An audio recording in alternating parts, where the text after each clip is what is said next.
Hello everyone, and welcome back. There are certain mornings when the world seems steady. The light comes in the same way, the coffee tastes familiar, and the air hums with the sound of something working as it should. That is how it began on Wall Street in October 1929, a morning that looked ordinary, felt routine, and carried the calm before a storm no one truly expected. You can almost picture it, the marble steps shining under a pale sun, brokers in pressed suits and hats passing each other with quiet confidence, the rattle of ticker tape echoing through tall windows. To the outside world, this was the temple of progress, a machine that turned optimism into wealth. Every whisper on the trading floor promised another rise, another record, another chance to turn belief into gold. But that morning, belief itself was about to break. The New York Stock Exchange did not roar awake. It cracked. It started with a hesitation, a slight hitch in the ticker, like a heart missing a beat. Someone noticed that a major stock, maybe steel, maybe automobiles, had dipped lower than it should have. Phones began to ring. A secretary hurried past with fresh printouts. Voices grew sharper, tighter, and before anyone could process what was happening, the room turned into a storm. The numbers fell. The air thickened. People shouted into receivers that no longer answered. Papers fluttered to the floor. What had been a hum of commerce became the sound of panic breathing through hundreds of throats at once. It was not only money that was disappearing, it was certainty. For years, the American dream had been dressed in optimism. The 1,920 seconds were all rhythm and invention. Jazz, radios, airplanes, skyscrapers that stretched toward heaven. People bought stocks on margin, borrowing money they did not have to chase a fortune they believed was waiting for them. Everyone seemed to win, and even caution looked foolish. Why save when you could invest? Why question the future when every chart pointed upward? Yet in that moment, when prices plunged faster than eyes could follow, something deeper than wealth collapsed. It was trust.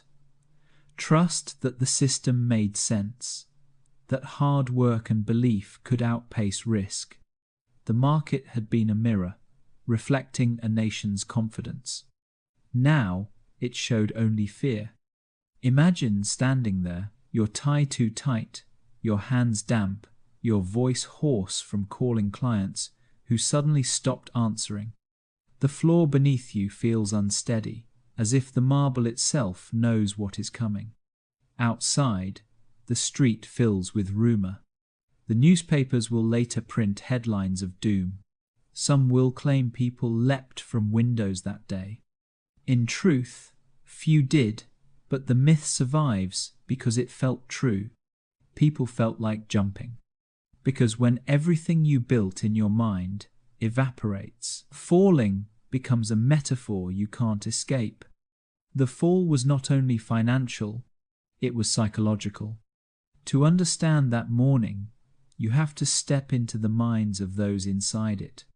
Picture a young clerk, perhaps 23, watching the ticker jam for the first time. He does not yet know what it means. His supervisor tells him to stay calm, but the words ring hollow. He looks at the paper spilling from the machine, a stream of numbers bleeding red, and senses that the noise around him is not just confusion, it is the sound of something enormous breaking apart. In another office across the street, a banker sips his coffee slowly, pretending the taste has not gone bitter. He has been through market dips before. It will pass, he tells himself. He even says it aloud, to the man sitting beside him who does not reply. But when the phone rings again, and another client demands answers, he feels a hollow space open in his chest. What if it does not pass? What if this is the moment the music stops? Outside, the wind picks up. Paper flutters through the air.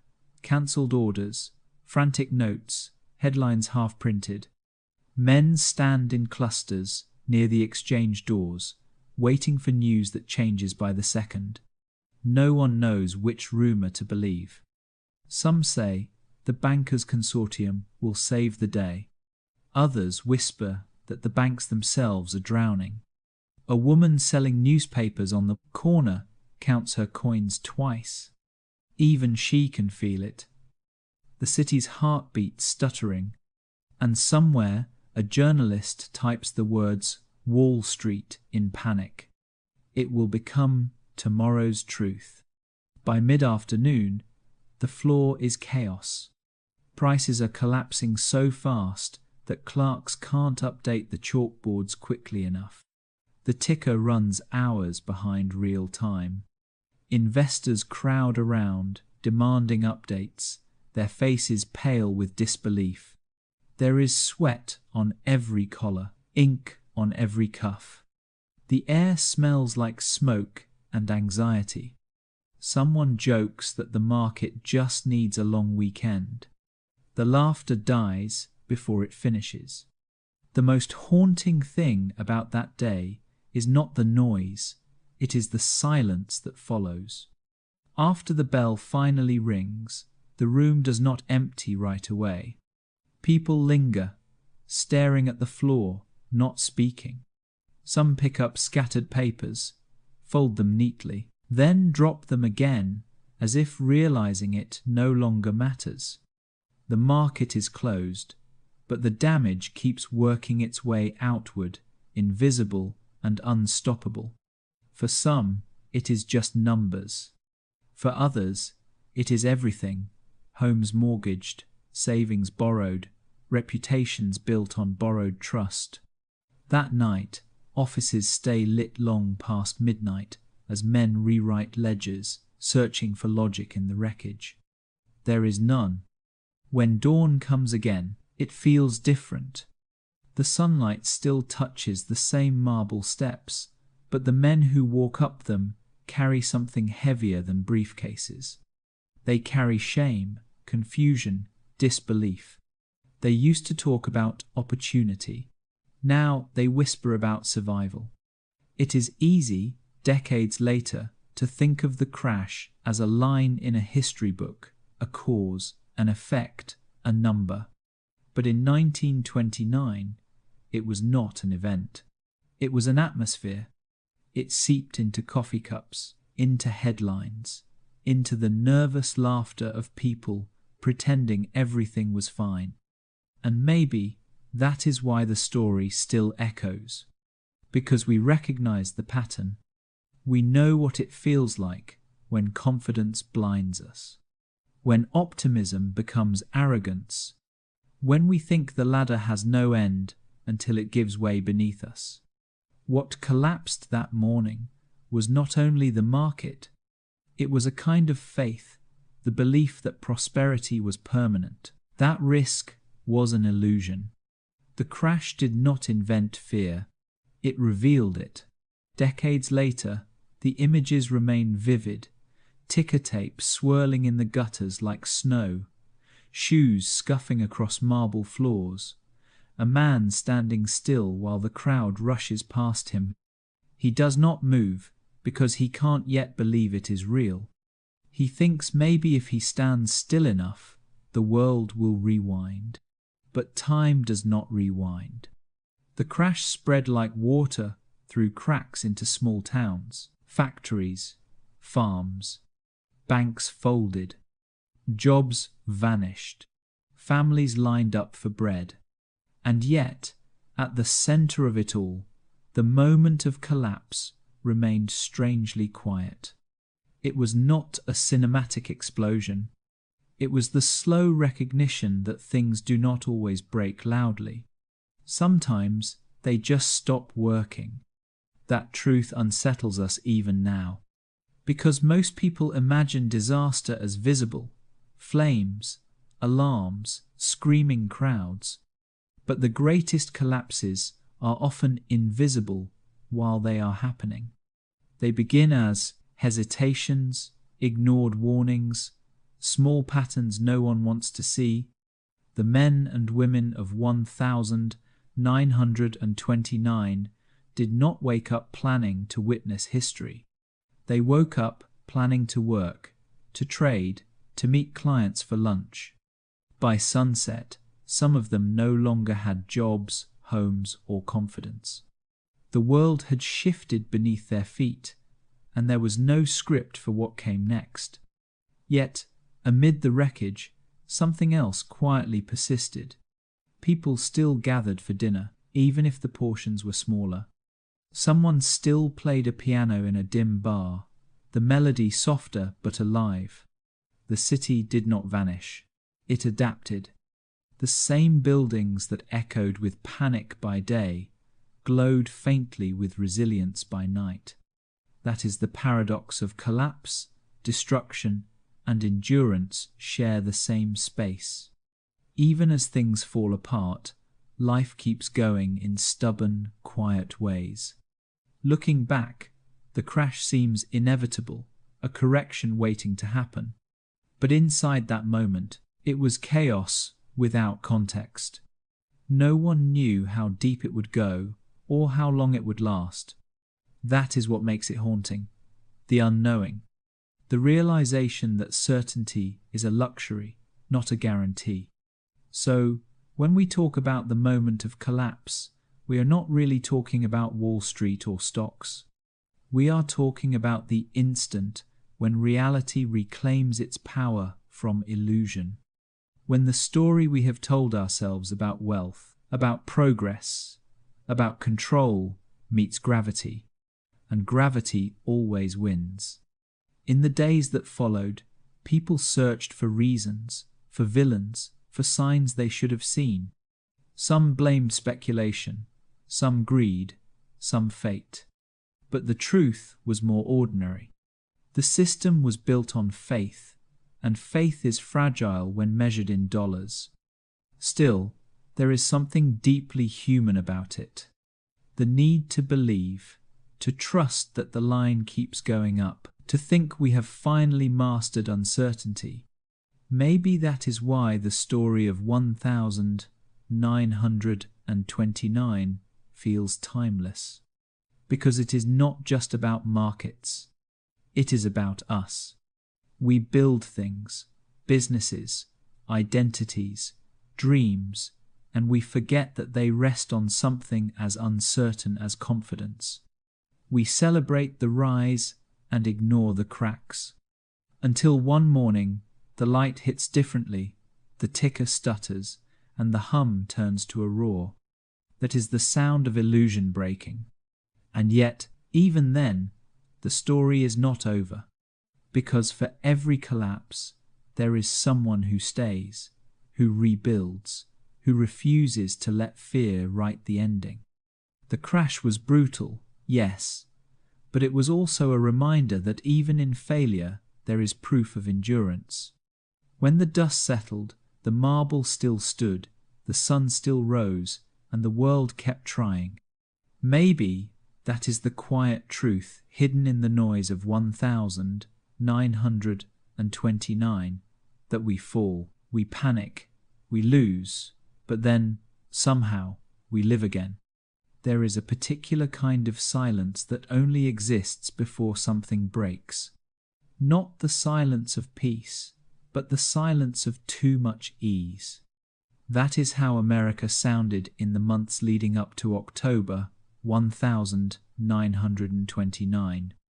The air was full of jazz and radio static, the smell of gasoline and new paint.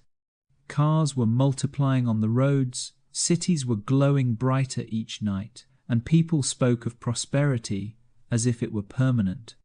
The decade had rhythm, fast, shiny, confident. Factories roared, stock prices climbed, and optimism became the country's favorite currency. If you had lived in that time, You would have felt it everywhere. Every newspaper headline bragged of records broken. Every neighbor seemed to have a new plan to get in on the market. Housewives, teachers, clerks, and taxi drivers were buying stocks on borrowed money, their faith in growth stronger than any regulation could restrain. It was not greed so much as collective belief, a conviction that modern America had outsmarted risk itself. The stock ticker became a kind of heartbeat for the nation. Every uptick whispered, "We are safe." Every small dip was brushed off as healthy correction. The economy had become a mirror of human confidence. The higher people felt, the higher the numbers rose. And as long as everyone believed, the illusion held. It is easy now to see it as naivete, but at the time it felt like destiny. The war was over, technology was booming, and credit was the magic word that turned wishes into reality. Banks encouraged loans. Advertising told people that success was a right, not a privilege. "Buy now, pay later," said the slogans, and people listened. The atmosphere was so full of progress that doubt looked like failure. Those who warned about speculation were mocked as gloom merchants. The press called them prophets of panic. Nobody wanted to listen to caution when the orchestra was playing so loud. In the middle of all that noise stood Wall Street, a canyon of stone and ambition. Inside the exchange, the rhythm of success was physical, the ticking machines, the voices of traders echoing off marble walls, the faint metallic scent of coins and ink. Men in pressed suits would arrive early, carrying the confidence of a country that had never truly lost. One of them might have been you. You wake early, put on your best tie, and walk through the canyon of skyscrapers. The morning air smells like rain on concrete. When you stop for a newspaper, the headline reads, "Stocks reach new highs." You fold it neatly, as if it were proof that the world works exactly as it should. Your office is a blend of order and energy. A secretary sharpens pencils. The ticker machine clatters in the corner. You hang your coat, nod to your colleagues, pour coffee into a china cup. The routine feels solid, like stone. The phone rings every few minutes. Clients eager to buy, never to sell. There is laughter in the background, the light-hearted kind that comes from people who've never truly been afraid. You do not know it yet, but the system you trust is already cracking. A few economists' rare voices in the din had begun to warn that stock prices were rising far beyond their real value. Factory production had slowed slightly. Farmers were struggling with debt. The signs were faint, buried under the noise of optimism. But no one wanted to see the pattern forming, because seeing it would mean admitting the music might stop. That is the psychology of a boom. When things go well for too long, people forget the rules. Risk starts to look like courage. Debt feels like opportunity. And the idea of too much disappears from the vocabulary. By early autumn of 1929, credit was stretched to the limit. Millions of ordinary Americans were buying stocks with borrowed money, paying only a small fraction up front and promising the rest later. Brokers encouraged it, banks enabled it, and the illusion deepened. The market became a house built on margin, fragile as glass but glittering under the sun. Then came the tremors. It started quietly, just a few uneasy headlines. A big investor sold a large block of shares. Prices dipped. A few more followed. It looked harmless, even healthy. Markets always moved up and down. But this time, something subtle had changed. The buyers did not rush in to rescue prices. The confidence that had floated the market for years began to thin, like fog burning off under morning light. Inside offices, the tone shifted. Jokes became shorter. Laughter turned forced. People watched the ticker tape more closely, eyes flicking at every number. Clients called more often, their voices tight. "Should we sell?" they asked. And brokers replied with the old refrain, "Stay calm. This is temporary." Temporary. It is a word that holds hope and denial at once. As the days passed, the dips deepened. Some stocks fell faster than others. A few small banks started recalling loans. That is when the calm began to crack. Because the market was not just a financial system, it was a mood. And once moods turn, they rarely turn back gently. Rumors started to circulate. Some claimed a major firm was about to fail. Others said powerful bankers were meeting in secret to stabilize prices. Reporters lingered near the exchange steps, listening for hints. Every whisper became a spark, every headline a gust of wind. By the third week of October, tension was thick enough to taste. People began skipping lunch to watch the board. The ticker machine, which once sang a song of endless growth, now rattled like a nervous heartbeat. And yet, strangely, life outside Wall Street remained deceptively normal. Uptown, jazz bands still played. In small towns, people went to the movies, unaware that the world's richest market was teetering. Even on the trading floor, between the waves of anxiety, men still smiled. Because how could the dream end? How could something so vast, so sure of itself, simply fail? That is the cruel beauty of bubbles. They feel eternal until the moment they burst. It is said that the real crash was not a single day. It was a slow motion, unraveling.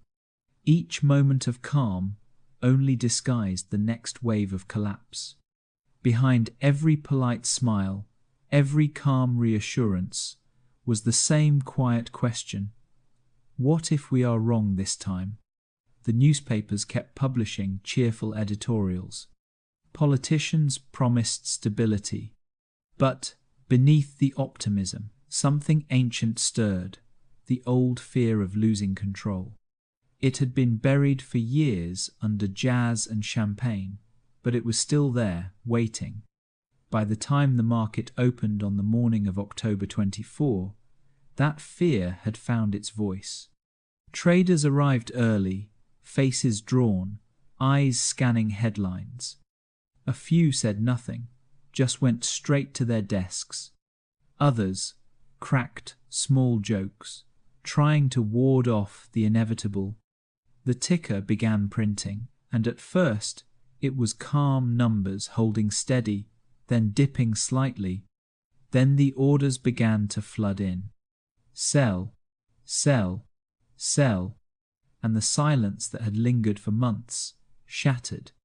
The calm of the roaring 20s, the smooth rhythm of easy money broke apart in a single collective gasp. What had felt like progress revealed itself as fragility. The dance floor emptied. The music stopped. No one in that room could have described the sound of the moment the dream died. But they remembered the feeling, the way the light seemed colder, the way every noise became sharper, the way a simple number could make a man's stomach drop. And that is how calm turns to chaos. Not with thunder, but with recognition. When you look back at photographs of those days, the faces tell the story better than any statistic. Disbelief, mixed with pride, the stubborn refusal to admit it is over. Some stare at the ticker tape as though it might apologize. Others stand at windows, silent, watching the city move on without them. The truth is, the crash did not begin when the market fell. It began when people stopped believing it could not. Before October, success was a habit. After October, it became a memory. The same men who once celebrated gains now clutched newspapers with trembling hands. Families who had spoken of vacations now spoke of rent. The same optimism that had built the decade turned into its undoing. From calm to chaos, the distance is smaller than we think. It is measured not in numbers, but in trust. That is why history keeps echoing this story.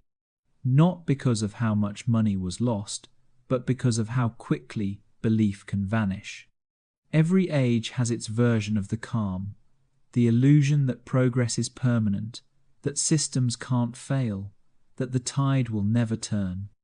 And every age learns again how fragile that illusion really is. The chaos of 1929 was more than a financial event, it was a mirror. It showed a nation what it looks like when certainty runs out. The streets did not explode. The stars did not fall. But something invisible broke the link between confidence and reality. And once it broke, it could not be repaired overnight.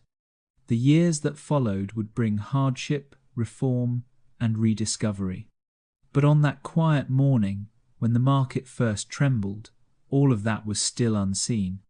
What the world saw, instead, was a simple, terrifying truth. The calm had been a disguise all along.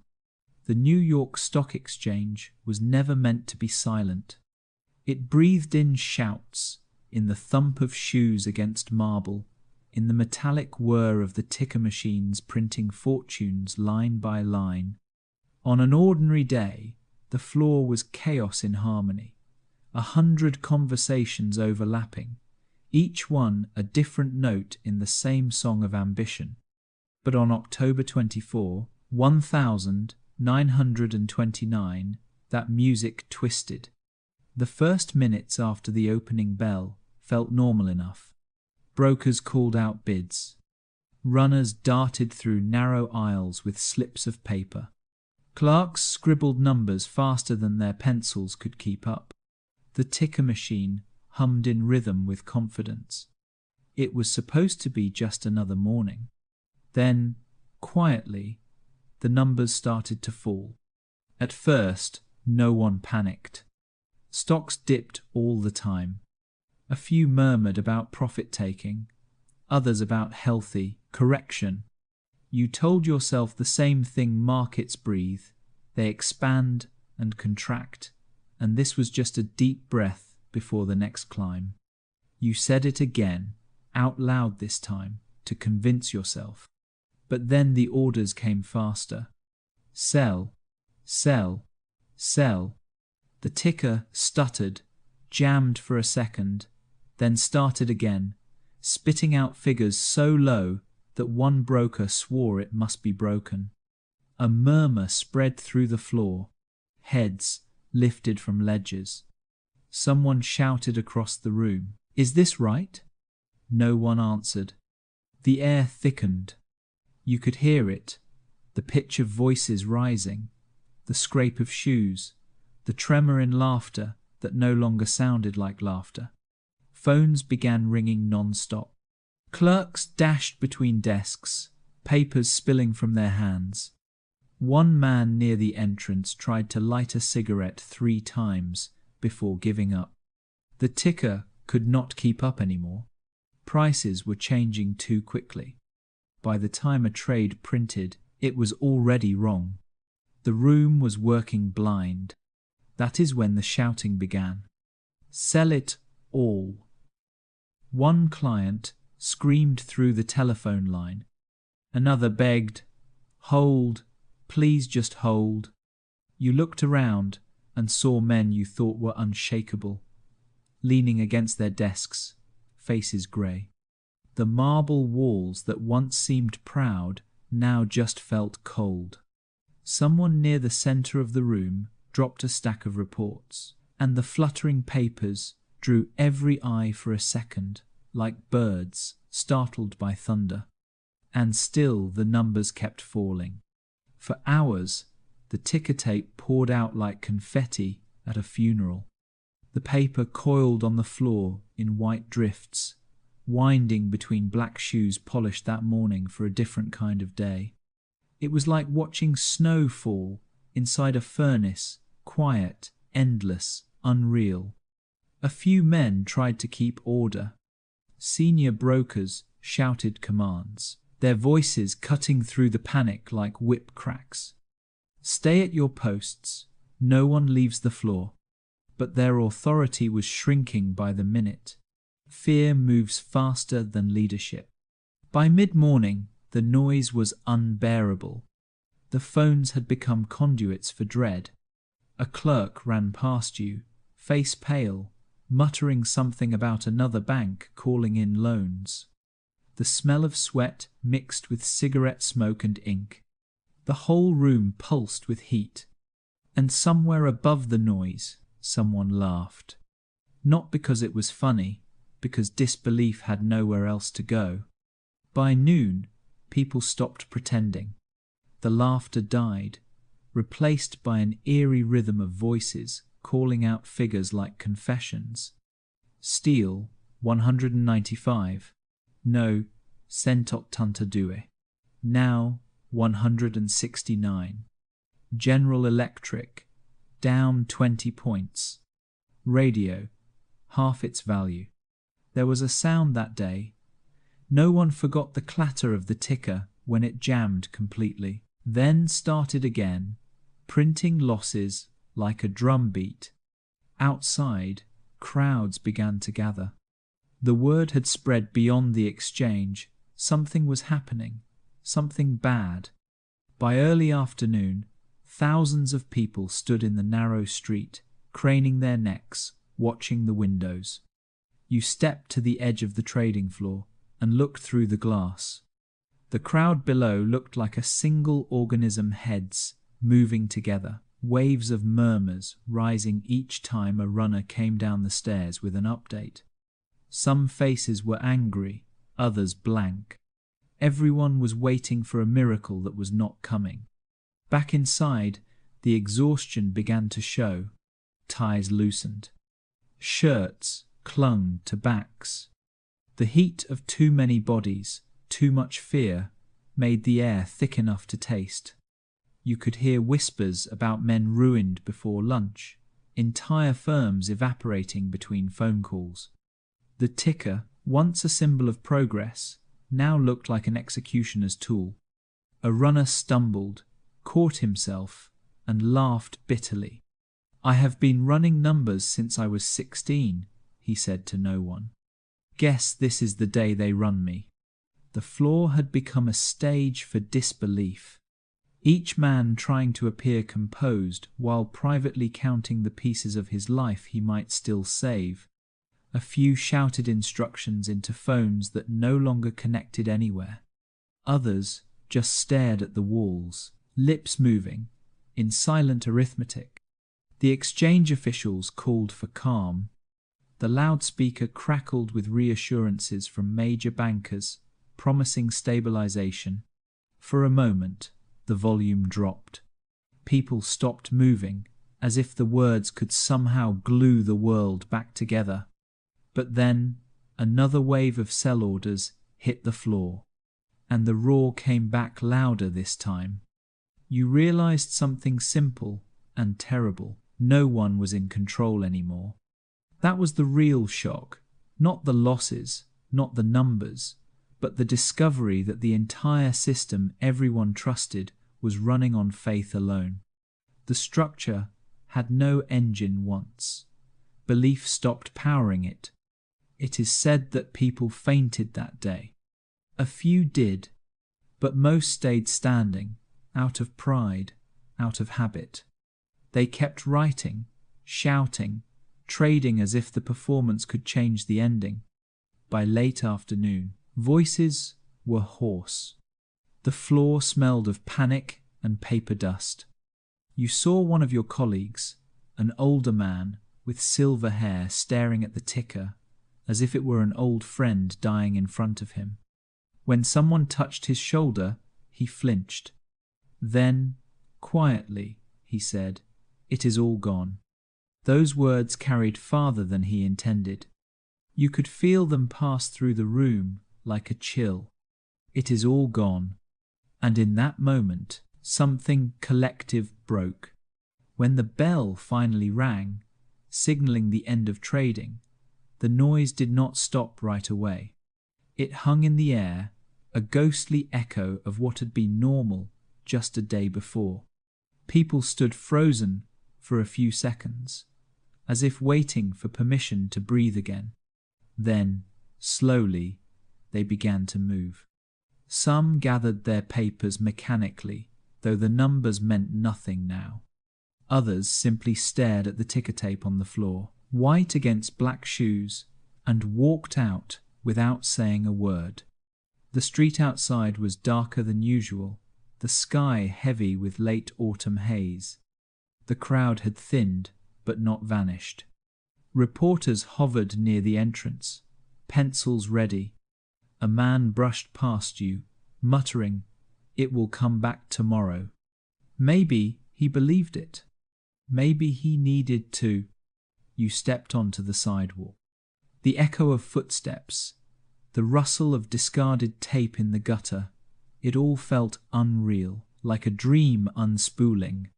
Across the street, a shoeshine boy packed his kit early. The city looked the same but sounded different. The energy that had once been ambition now felt like aftermath. Behind you, the exchange doors closed with a heavy thud. For the first time in years, the heart of capitalism sounded like it was holding its breath. People would call it Black Thursday, but the darkness was not in the sky. It was in the realization that no amount of noise, no volume of shouting, could drown out the truth. The party was over. That night, in bars across Lower Manhattan, the survivors gathered, not to celebrate, not even to mourn, but to sit in stunned silence. Drinks went untouched.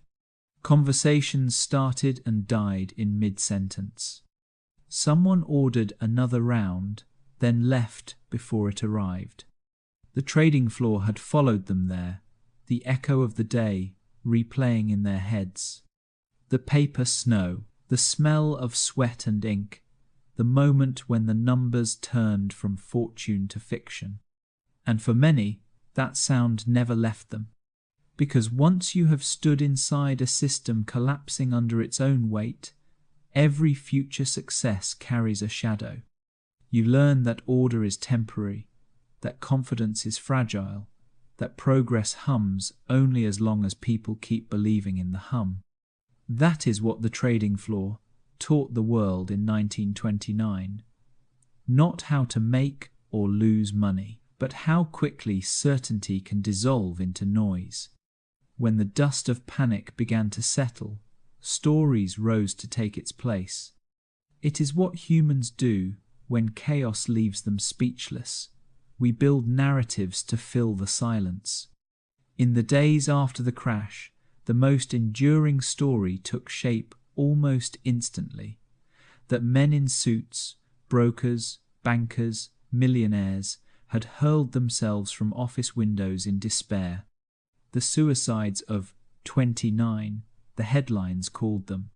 The newspapers printed them like parables, moral lessons for a nation waking from its fever dream of easy wealth. But history, as it often does, turned rumor into scripture. The image was cinematic, a tall building against a grey Manhattan sky, the sound of a distant siren, a hat tumbling after a falling figure. Reporters did not need proof, only poetry. Readers did not need evidence. They needed catharsis. The idea that the mighty had literally fallen satisfied something deep in the collective psyche. It gave shape to the fear everyone felt if they could fall, anyone could. Yet when you dig beneath the myth, the truth is smaller, quieter, and sadder. In reality, very few people jumped in those early days. Archival reports confirm only a handful of deaths directly tied to the crash itself. Most people did not leap from windows. They went home, sat at their kitchen tables, and stared at numbers they could not make sense of. They folded newspapers without reading them. They said little at dinner. Some did not show up at work the next day, not because they were died, but because they could not bear to walk back into a room that smelled like failure. The legend, though, was too powerful to die. By November, cartoons in newspapers showed top hats and briefcases falling through the sky. Sermons referenced men who traded their souls for stock. Hollywood picked up the imagery: dark windows, falling papers, a single scream that echoed through the canyons of Wall Street. It was melodrama, yes, but it worked because it felt emotionally true. The truth rarely travels as fast as the story people want to believe. To understand why that myth took hold, you have to see what it represented. The 1,920 seconds had been an age of upward motion, literally and symbolically. Skyscrapers reached higher each year, each new one promising that ambition could outclimb gravity. People believed in vertical progress, from poor to rich, from clerk to executive, from renter to owner. Up was the word of the decade. So when the crash came, falling became the only metaphor that made sense. The newspapers were not just describing tragedy, they were translating emotion. The fall from a window stood for the fall from illusion. It was the physical embodiment of the phrase, "the bottom dropped out." It turned an abstract financial collapse into something visceral. There is a strange human comfort in that. When we can visualize a disaster, we think we understand it. We say, that is what it looks like, men jumping from windows.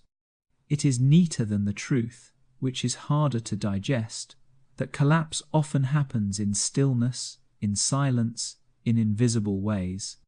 Some historians suggest that the myth grew because people needed punishment. The 1,920 seconds had been a party. The crash was the hangover. It was not enough for wealth to disappear. It had to be atoned for. The image of men plunging from buildings felt like moral justice, a balancing of cosmic scales. Yet, if you had walked the streets of Lower Manhattan that week, you would not have seen bodies. You would have seen men walking slowly, hands in pockets, staring at the pavement as if it were suddenly unfamiliar. You would have heard quieter sounds, the soft rip of ticker tape underfoot, the distant hum of traffic, the muffled sob of someone trying not to make a scene. That is the real sound of despair. Not screaming, just the absence of what used to be normal. There was one story that did happen. A clerk named Mrs. Pand. Borowski, who worked for a brokerage firm for nearly 3 decades, fainted from exhaustion and later took her own life. It was tragic, but it was also ordinary, not the cinematic leap people imagined. She was not rich. She was not reckless. She was tired. And maybe that is what made the myth thrive. The real tragedy was too small to headline. Ordinary exhaustion does not sell newspapers. Epic downfall does. Soon, the myth traveled beyond New York. Papers in Chicago, London, and Paris reprinted exaggerated accounts of brokers reigning from skyscrapers. Each retelling added more bodies, more drama.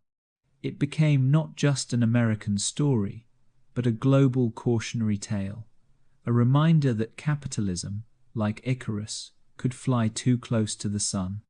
The power of that image lingered for decades.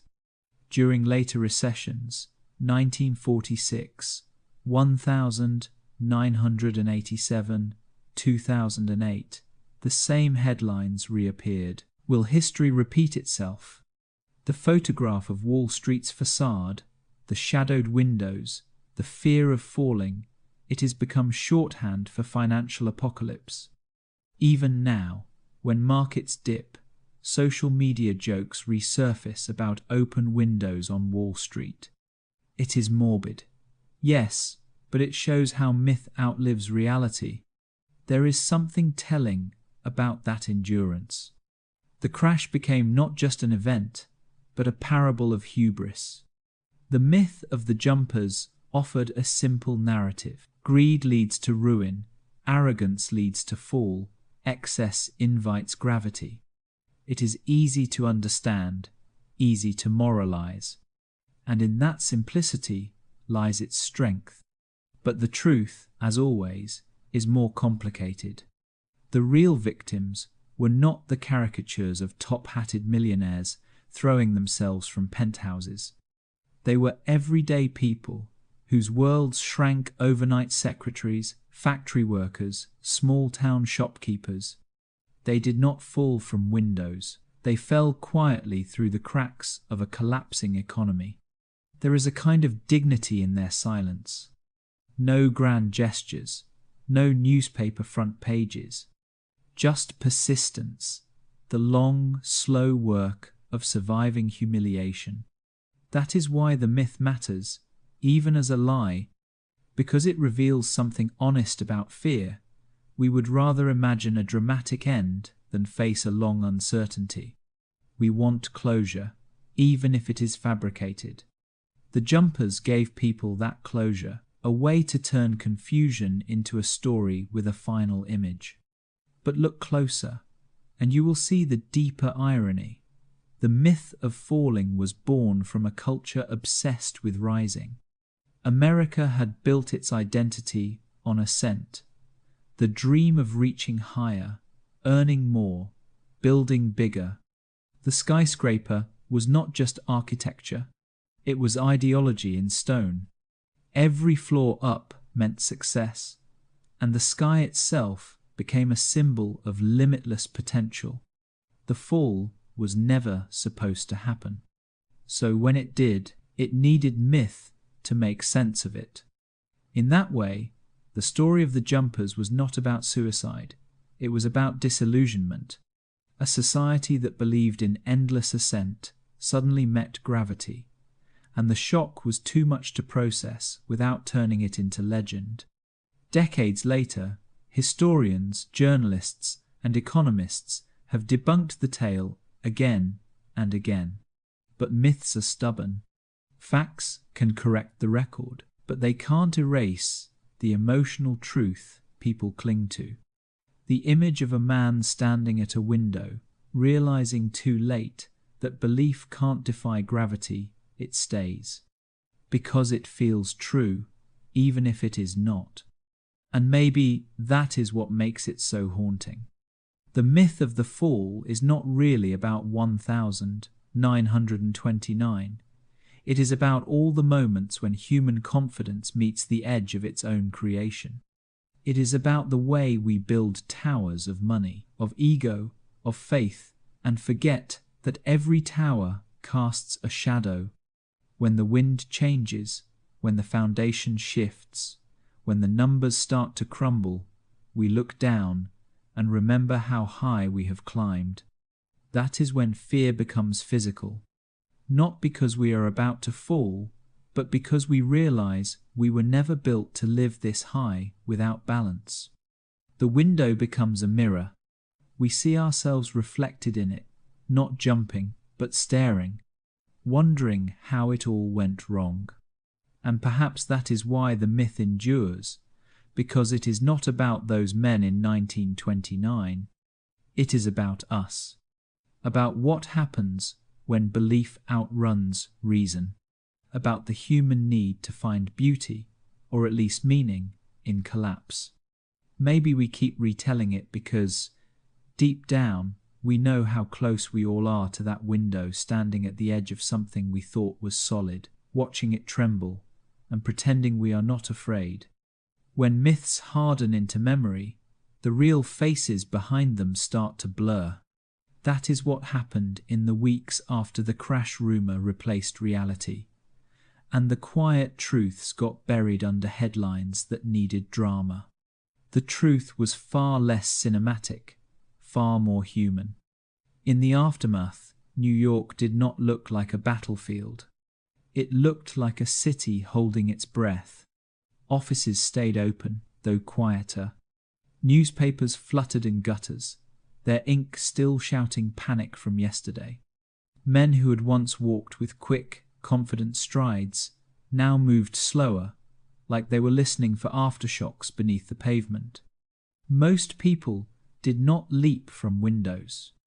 They sat at desks, stared at balance sheets, and realized they did not understand what they were looking at anymore. The math did not make sense. The numbers refused to behave. They had been trained to believe that the market followed rules that rewarded intelligence, hard work, and timing. But now, the rules had vanished overnight. Logic dissolved with capital. It was as if gravity had suddenly changed direction and no one had received the memo. That is how disbelief begins, not in shouts, but in silence. There is an image that appears again and again in eyewitness accounts, men staring at ticker tapes as though hypnotized. They would watch the paper unspool, their hands trembling slightly, reading losses that grew faster than comprehension. Some tore the tape in half and threw it away, as if breaking the paper could stop the fall. But nothing stopped. One broker, interviewed years later, said he remembered a particular sound, a faint clicking from the ticker, irregular, mechanical, unfeeling. It was like a heart monitor after the patient's gone, he said, still moving but meaningless. That sound became the soundtrack of the Depression before the Depression, the moment when hope turned into arithmetic and arithmetic into grief. Take Harold, for instance. Not a real name, but a real story. He had worked 12 years for a brokerage firm on Broad Street. Started as a runner, made partner just last spring. He had a wife named Louise, 2 children, and a small house in Queens. They had just bought a piano on credit. On the morning of the crash, Harold arrived early, optimistic as ever. By afternoon, he had lost not just his savings, but the firm's entire client fund. When he came home that night, he sat at the kitchen table long after everyone else had gone to bed. Louise found him still in his suit, tie loosened, staring at nothing. "What happens now?" she asked. He did not answer. Not because he did not know, because he could not believe there was an answer. The next day, he went back to work. So did everyone else. That is one of the things the legend forgets. People kept showing up. They typed memos, they made phone calls, they drank coffee that tasted of ash, and they kept pretending that stability might return. The world had ended, but the office still opened at 9. Reality, as it turns out, is more stubborn than myth. Another story, Miriam, a secretary in her 40s, who worked for a shipping company that had invested heavily in steel. She was not rich, not even close, but she would trusted her employer's optimism. When the market fell, so did her job. In a letter to a friend, she wrote, "The hardest thing is not hunger, but the silence. Everyone walks around, pretending not to be afraid. That line says more than any headline ever could. The silence after the crash was its own kind of grief. Banks tried to project calm. Brokers assured clients it was temporary. Even as companies folded, the city clung to performance. Newspapers printed smiling photographs of bankers stabilizing the market, as if confidence itself could be rebuilt through posture. But behind the facade, exhaustion set in. Doctors reported more cases of insomnia, anxiety, ulcers. Churches saw new faces every Sunday, men who had not prayed in years, suddenly sitting in pews, not out of faith, but out of confusion. Even the bars changed tone. Laughter turned quieter, eyes more distant. In truth, very few people chose dramatic endings. Most endured the long, slow one, the kind of despair that stretches into habit. In one account, a messenger boy who worked near Wall Street described finding an older broker sitting on a bench, his briefcase still beside him. The man asked the boy for the time, thanked him, then said, "Do not ever borrow what you can't understand." That line stuck with the boy his whole life. He told it decades later to a reporter, long after anyone remembered the man's name. But that one sentence captured the reality better than any myth. The crash was not a single explosion of tragedy. It was thousands of small implosions, private and unseen. And that is what makes it more haunting. Because a myth, for all its horror, is clean. It has a beginning and an end. The truth does not. It lingers. It grows quieter but heavier. It follows you home. For the people who lived it, the worst part was not the loss of money, it was the loss of direction. The stock market had been a compass, pointing toward progress. Now it spun wildly, and no one knew which way was up. Imagine waking every morning to the same skyline, the same streets, the same sounds, but everything underneath has shifted. That is what it felt like to live in New York after the crash. Outwardly unchanged, inwardly unmoored. And yet, within that quiet unraveling, small acts of grace appeared. A clerk slipping a few coins to a messenger so he could eat. A tailor mending suits for free because men still need dignity. A cafe owner keeping lights on late so people had somewhere warm to sit without questions. These moments do not make it into history books, but they mattered. They were reality, too, the soft counterweight to collapse.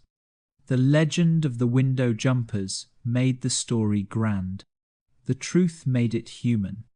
And maybe that is why the truth gets forgotten, because it does not fit neatly into headlines. It does not explode, it erodes. But eroding takes courage.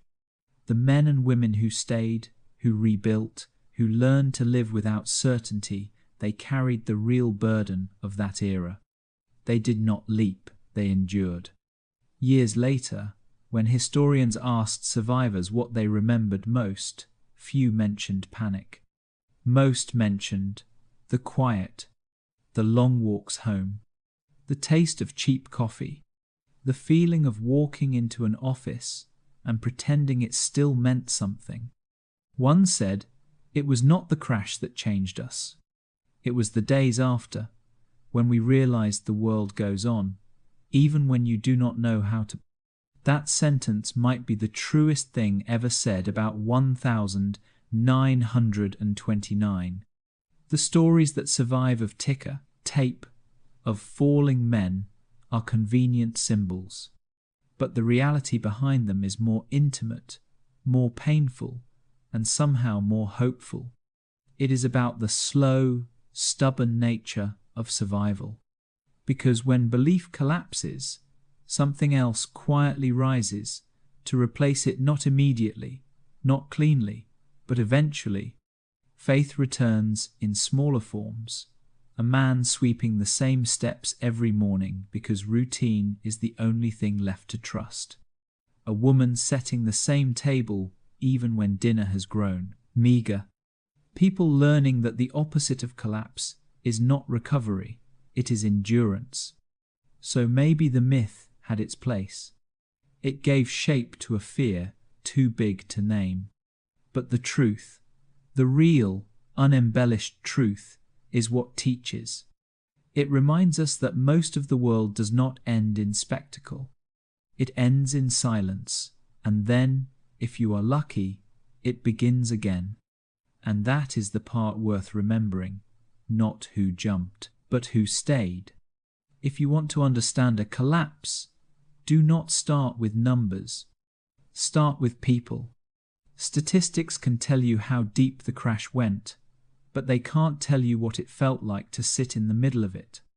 They do not describe the taste of cold coffee on a desk after a sleepless night, or the sound of a typewriter that keeps working long after its owner has stopped believing in the words it is producing.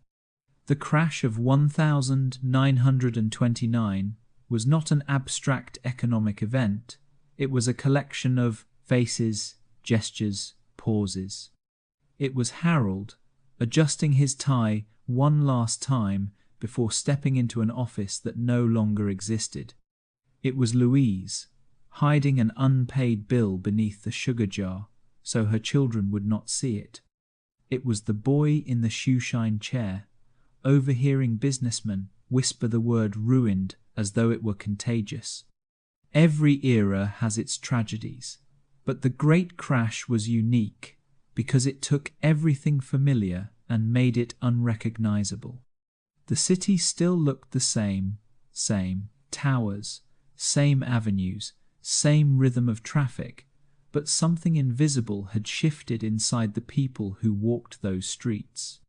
One of the most haunting portraits from that time comes from a photograph. A man in a dark coat, standing at a newspaper stand, reading the headlines that announce the market's fall. His hat shades, his eyes, his expression unreadable. He is not weeping or raging. He is just still. You can almost feel him calculating what parts of his life are gone and which might still be recoverable. That expression became the mood of a generation, quiet shock mixed with reluctant dignity. In office buildings across Manhattan, clerks went on typing. The rhythm of work became a shield against despair. They balanced ledgers already meaningless, filed papers that no one would ever read again. The small, mechanical gestures were how people survived the absurdity of it all. You see it again and again in accounts from that winter. The ordinary stubbornness of continuing. A banker whose firm had folded still polished his shoes each morning, rode the train downtown, and sat on a park bench near his old office from 9 to 5. When a friend asked why, he said, "It is easier to pretend I am late than unemployed." There is a strange nobility in that kind of denial. It is not self-deception so much as self-preservation. Others responded differently. A young broker named Alan left Wall Street entirely and began selling apples from a wooden crate. At first, it was survival. Later, it became routine. Someone once asked him how it felt to go from trading thousands of dollars to trading fruit. He shrugged and said, "The profit margin's better. The risk is smaller." That is the kind of humor that keeps people from breaking. Further uptown, you would find people like Miriam the secretary, who lost her job when her employer's firm collapsed. She started typing letters for neighbors to earn a few cents. "You find out what you can do when you have no choice," she wrote in her diary. It is not bravery, it is math. The human portraits from this period show something raw and oddly beautiful. The slow rediscovery of what truly matters when everything external disappears. Families began to gather again, not out of nostalgia, but necessity. Apartment lights glowed longer into the night. Parents told children bedtime stories about better times, not to sugarcoat reality, but to keep imagination alive. Neighbors who barely spoke before now shared meals, coal, and cigarettes. That kind of closeness is born only in scarcity. For those who lived it, the crash stripped away the excess noise of success, the pride, the competition, the endless chase for more, and left behind the simplest truth: survival is a communal act. In soup kitchens that sprang up across the city, men who had once argued about investments now stood side by side, bowls in hand, waiting in the same line. There were no stocks there, no portfolios, no social ladders, only hunger, humility, and the faint smell of broth. There is an account from a volunteer at one of those kitchens who said that people never looked ashamed to eat. They looked grateful to be recognized. "We did not serve food," she said. "We served acknowledgement." It is easy to think of history as cold, impersonal, full of charts and crises. But beneath every statistic is someone who laughed less that year, someone who learned to sew instead of shop, someone who started walking everywhere because the streetcar was too expensive. That is what the crash really looked like. Even the wealthy were not immune. One socialite accustomed to hosting lavish parties was photographed quietly pawning her jewelry. When a reporter approached her, she said, "The hardest thing is not losing money. It is losing the illusion that I was smarter than chance." That sentence could have been written for everyone. The crash humbled people in different ways. For some, it erased arrogance. For others, it built empathy.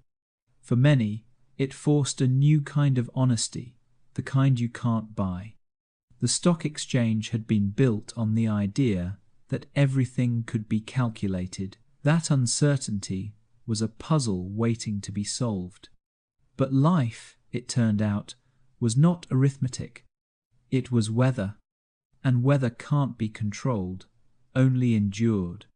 Those who survived longest were not necessarily the cleverest, but the ones willing to change shape, to take on smaller dreams, to find purpose in things that no longer glittered.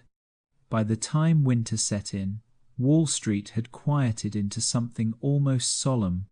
Offices were emptier, but not entirely abandoned.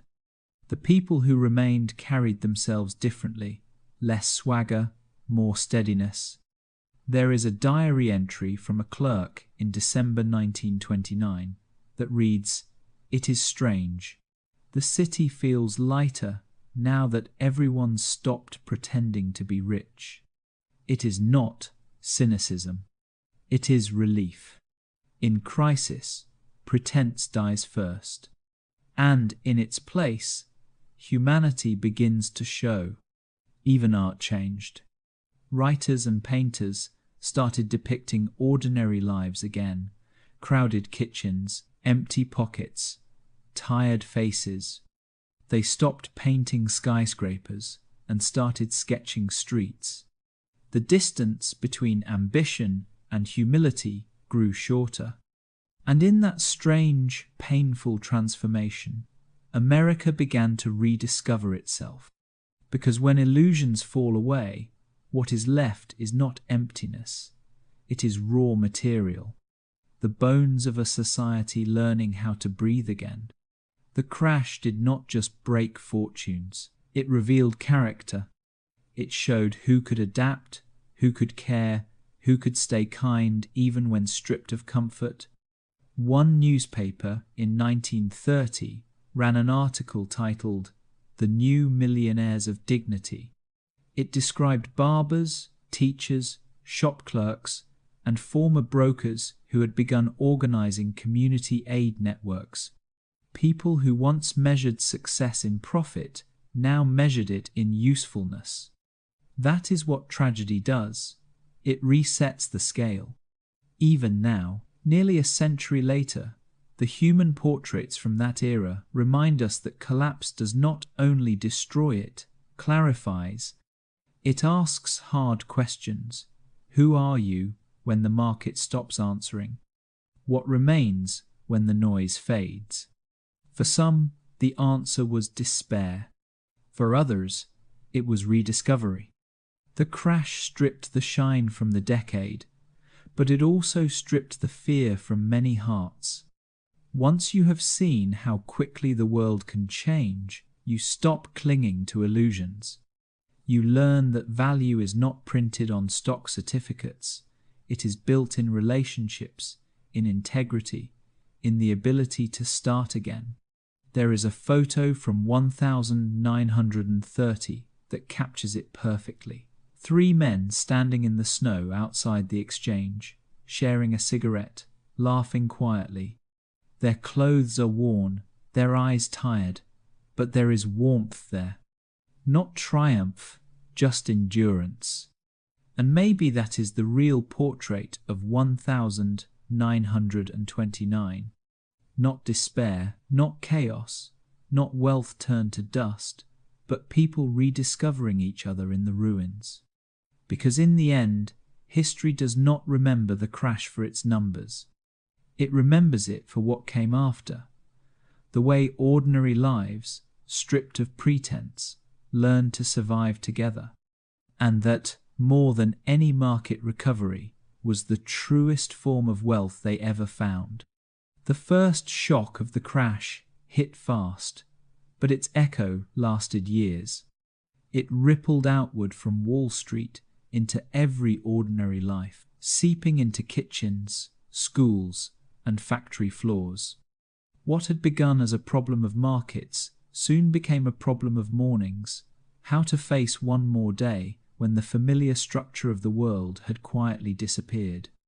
At first, people spoke of it as a downturn, a temporary setback. The newspapers urged patience. Politicians promised swift recovery. But by the winter of 1930, the optimism had thinned, replaced by something quieter and more enduring: fatigue. Factories slowed, then stopped. Storefronts, once glowing with electric signs, went dark. The word closed began appearing in more windows than anyone wanted to count.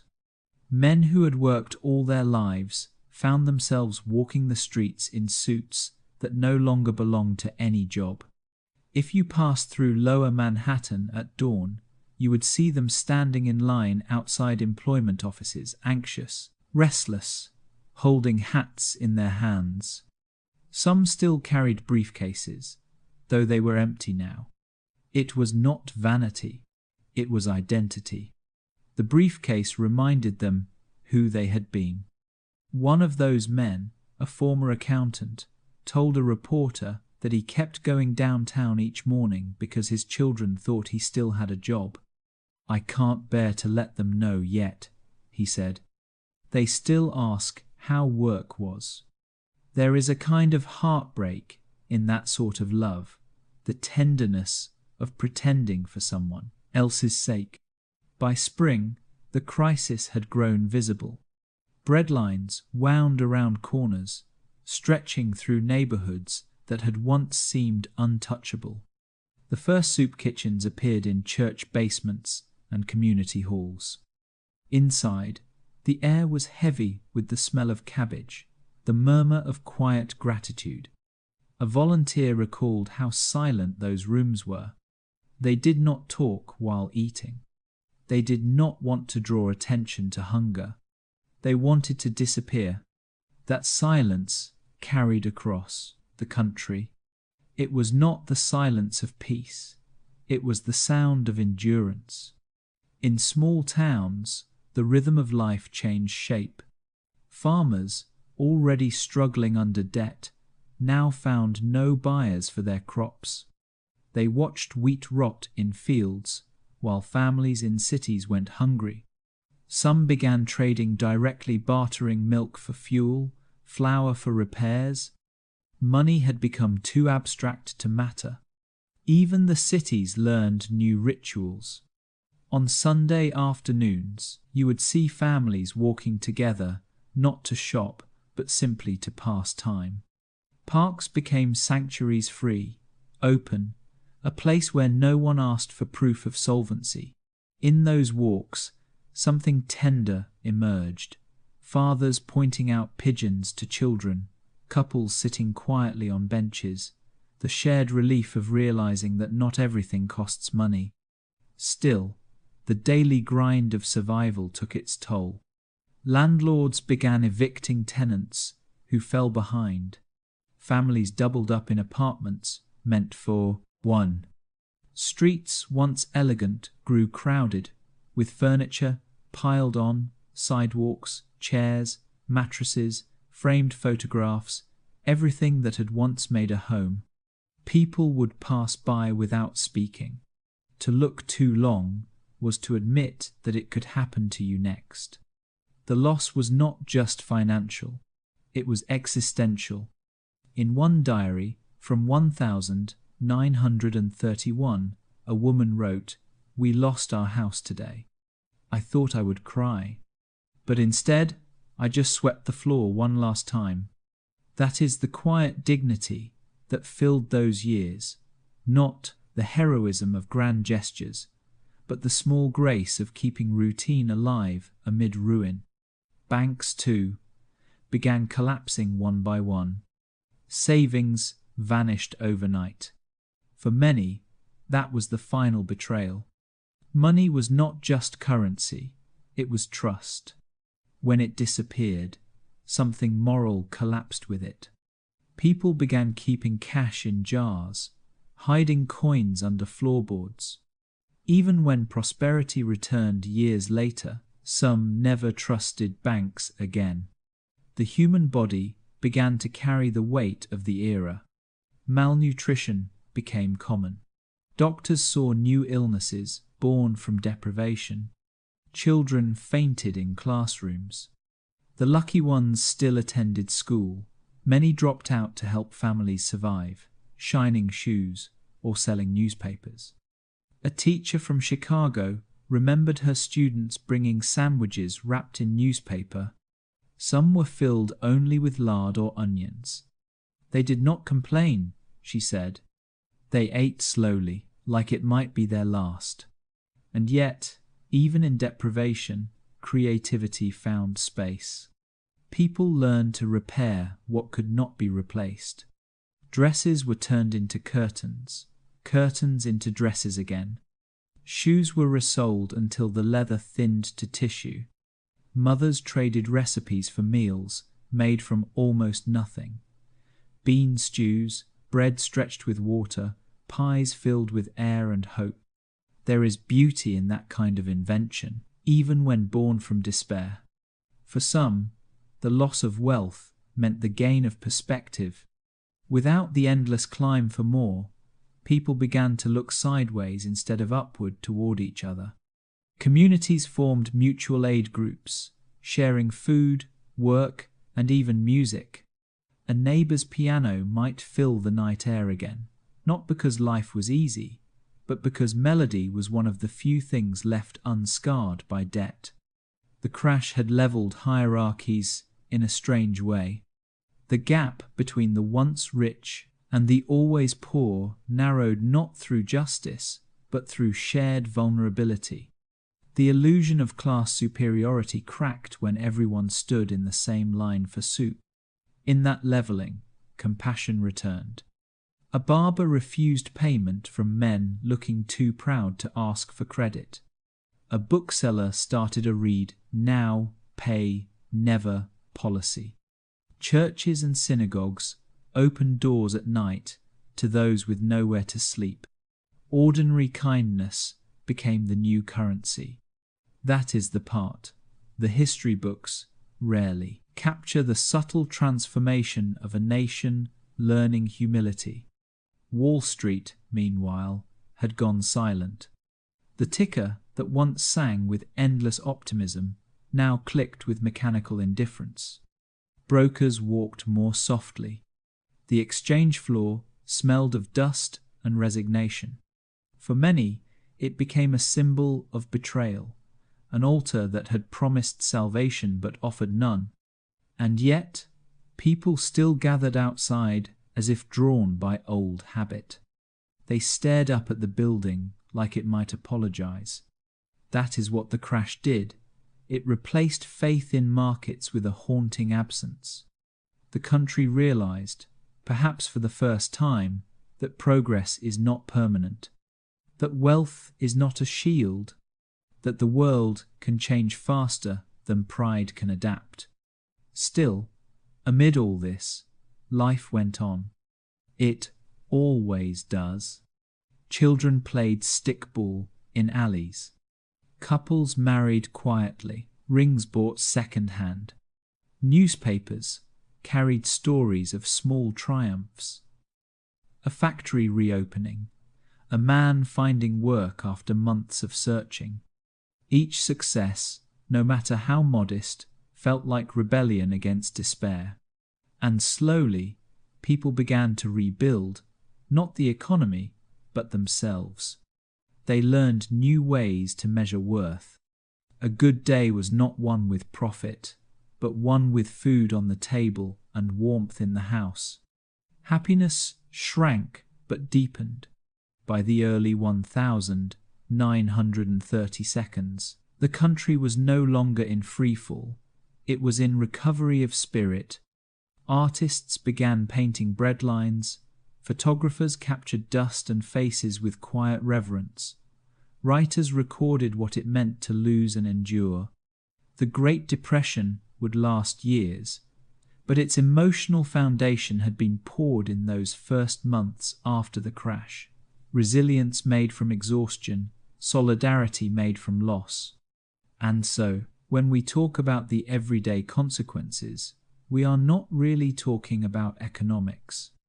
We are talking about the anatomy of survival, about people who learned, painfully, that life is not measured by what you earn, but by what you keep giving when there is nothing left to trade. Because even when the ticker stopped, the world did not. It just found a slower rhythm, one shaped by empty pockets and full hearts. That rhythm carried them forward, through soup lines, through winters, through the long shadow of doubt. And maybe that is what history forgets most easily, not the crash, but the quiet courage it created. The ordinary grace of people who looked at the ruins of their plans, exhaled, and said, "All right, let us start again." You can measure a crash in numbers, but you can only understand it in silence. That is what lingered after 1929. Not just poverty or unemployment, but a new kind of quiet that lived inside people. For those who survived the first wave, the months that followed felt strangely hollow. It was not panic anymore. It was numbness.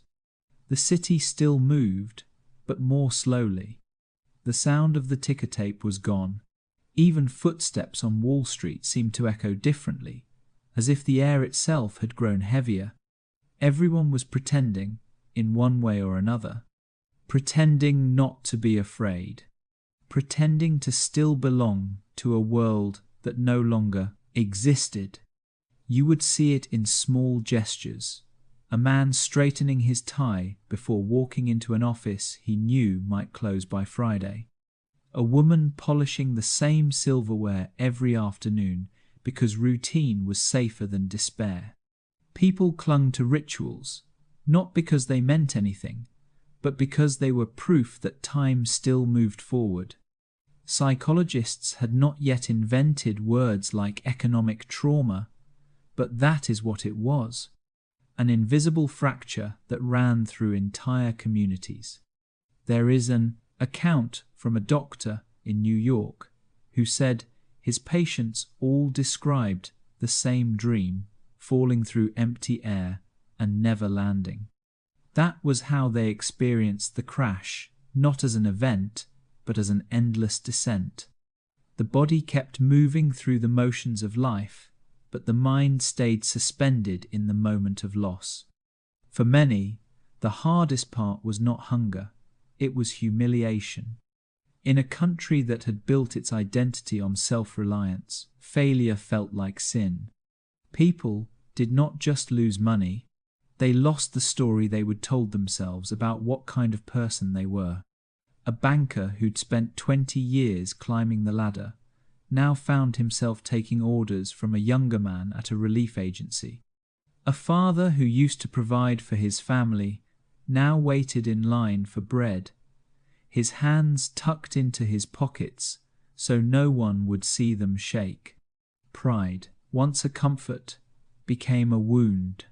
One journalist described walking through Central Park in early 1931 and seeing men in suits feeding pigeons all day. "They look respectable," he wrote, "but their eyes have gone quiet. It is as if they are waiting for permission to exist again." That is what the crash did to people. It rearranged their relationship to the future. Before, the future had been a promise. If you worked hard enough, if you were clever enough, if you invested in the right places, you would get there. After 1929, the future became a question mark. Every assumption turned fragile. Every plan became conditional. Even the language of optimism broke down. Words like security, success, growth, they felt dishonest. People stopped talking about someday and started talking about tomorrow, sometimes just tonight. There is a letter from a man in Ohio to his brother, written in 1930, that says, "I used to think life was a staircase. Now it feels like a hallway with no doors." That sense of being trapped between what was lost and what had not yet begun was the quietest cruelty of all. Fear began to reshape behavior in subtle ways. People saved obsessively, even when there was little to save. They avoided risk of any kind. Even laughter changed less loud, more cautious. It was as if the entire nation had developed a superstition against joy, afraid it might trigger another fall. You could feel that tension in conversations. People did not talk about making it back.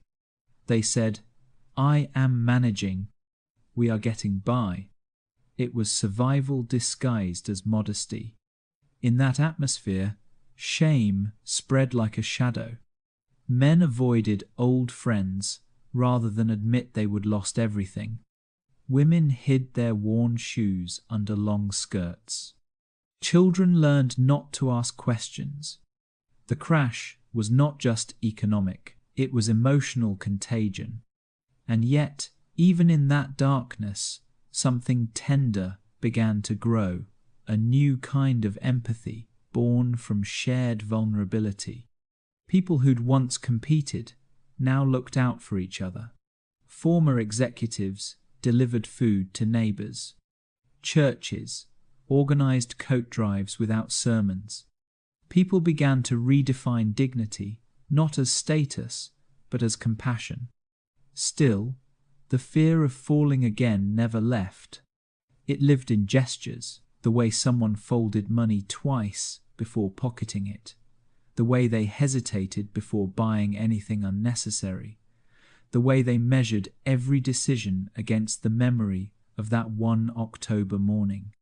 Even years later, when the economy began to recover, the survivors carried invisible scars.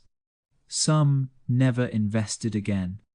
Others refused to throw away old things. One woman who had lived through it was asked decades later why she kept so many empty jars in her basement. She smiled sadly and said, "Because once I had nothing to fill them with." That is what trauma looks like when it ages. It hides in habits. The artists of the time caught that feeling better than anyone. Painters stopped depicting grand city skylines and started painting faces, hollow eyes, stooped shoulders, small hands holding newspapers. Writers filled their pages with silence, with long pauses, ellipses, unfinished sentences. The age of confidence had become the age of hesitation. Even architecture changed. The towering optimism of the 20 seconds gave way to simpler, humbler forms. Buildings that no longer shouted wealth, but whispered endurance. The country's psyche had shifted from expansion to reflection. And yet, in that reflection, there was a strange sort of peace. When everything collapses, illusions go with it. What is left, while painful, is real. People began to see each other again, not as competitors, not as classes, but as fellow survivors. There is a story about a Wall Street messenger who used to deliver contracts between firms. After the crash, there was no work for him, but he kept walking the same route every day. One morning, a police officer asked why. The man replied, "Because if I stay home, I will start thinking. And if I start thinking, I will stop hoping." That line could have been the motto of the entire decade. Hope, for those years, was not loud or confident. It was small, almost invisible, a candle in a room still filled with smoke. People learned to protect it carefully, to feed it with routine and humility. The crash had shattered the illusion of control, and in that shattering, people rediscovered something older. Resilience, without arrogance. The kind of strength that does not announce itself, but refuses to die. By the mid-1930s, the world had changed again. Governments built new systems to prevent another disaster. Jobs returned, slowly. Cities began to hum once more. But for the generation that had lived through 1929, something fundamental had shifted. They no longer trusted permanence. They understood that security was temporary, that tomorrow could vanish without warning. And perhaps because of that, they began to live differently. Smaller dreams, steadier pace, deeper gratitude. The survivors did not speak about bouncing back. They spoke about standing still without falling. Psychological scars do not heal neatly, but they do reshape how people see the world. The crash taught millions that stability is not something you earn once. It is something you have to keep tending, like a fragile fire. And so they tended it, quietly. They saved, they worked, they loved carefully. They carried the memory of that morning like a folded letter, kept close, never forgotten. Because deep down, every survivor of 1929 knew the same truth, that prosperity is loud, but survival is silent. And it is in that silence, unsteady, humble, human, that they began, slowly, to rebuild not their fortunes, but themselves. When a society survives a fall that big, it does not return to what it was, it molts. The shell cracks, and something quieter steps out, blinking against the light. That is what happened after 1929. America did not just lose wealth, it shed a kind of innocence. The crash marked the end of an era that had believed in unstoppable ascent, in endless growth, in the idea that success was proof of virtue. Afterward, the country began to question itself, not loudly, not through rebellion, but through reflection. The 1920 seconds had been a performance. Jazz, champagne, bright lights, skyscrapers, The whole decade had danced to the beat of its own self-assurance. The crash turned off the music. Suddenly, the glitter looked garish, the slogans hollow. People who once worshipped the market began to see it as something dangerous, beautiful, yes, but unpredictable, like fire. In art, fashion, language, and politics, the tone shifted. The world traded confidence for conscience. Writers like Steinbeck and Dos Passos began documenting the human cost of ambition. Photographers turned their lenses away from skylines and toward faces lined, weary, unadorned. Songs slowed down. Even jokes changed. Humor became sharper, edged with melancholy. America had learned irony. In a single decade, the culture moved from the thrill of having it all to the quiet pride of getting by. The advertising of the early 1930 seconds tells the story better than any history book. Before the crash, ads had screamed, "Be the envy of your neighbor, own the future." Afterward, they whispered, "Built to last, good value for hard times." The same products, but different faith.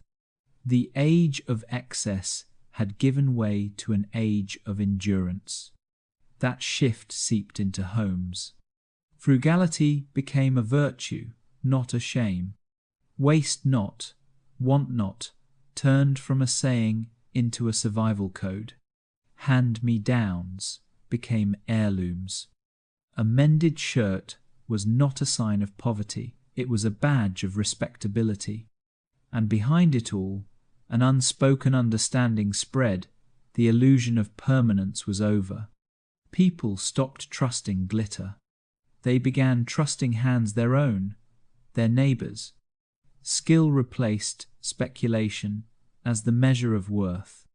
Knowing how to fix something mattered more than owning it. The mechanic, the farmer, the seamstress, all those once overlooked became the quiet heroes of a shaken nation. Even religion, long content to bless prosperity, began preaching humility again. Sermons filled with talk of simplicity, of balance, of gratitude for enough.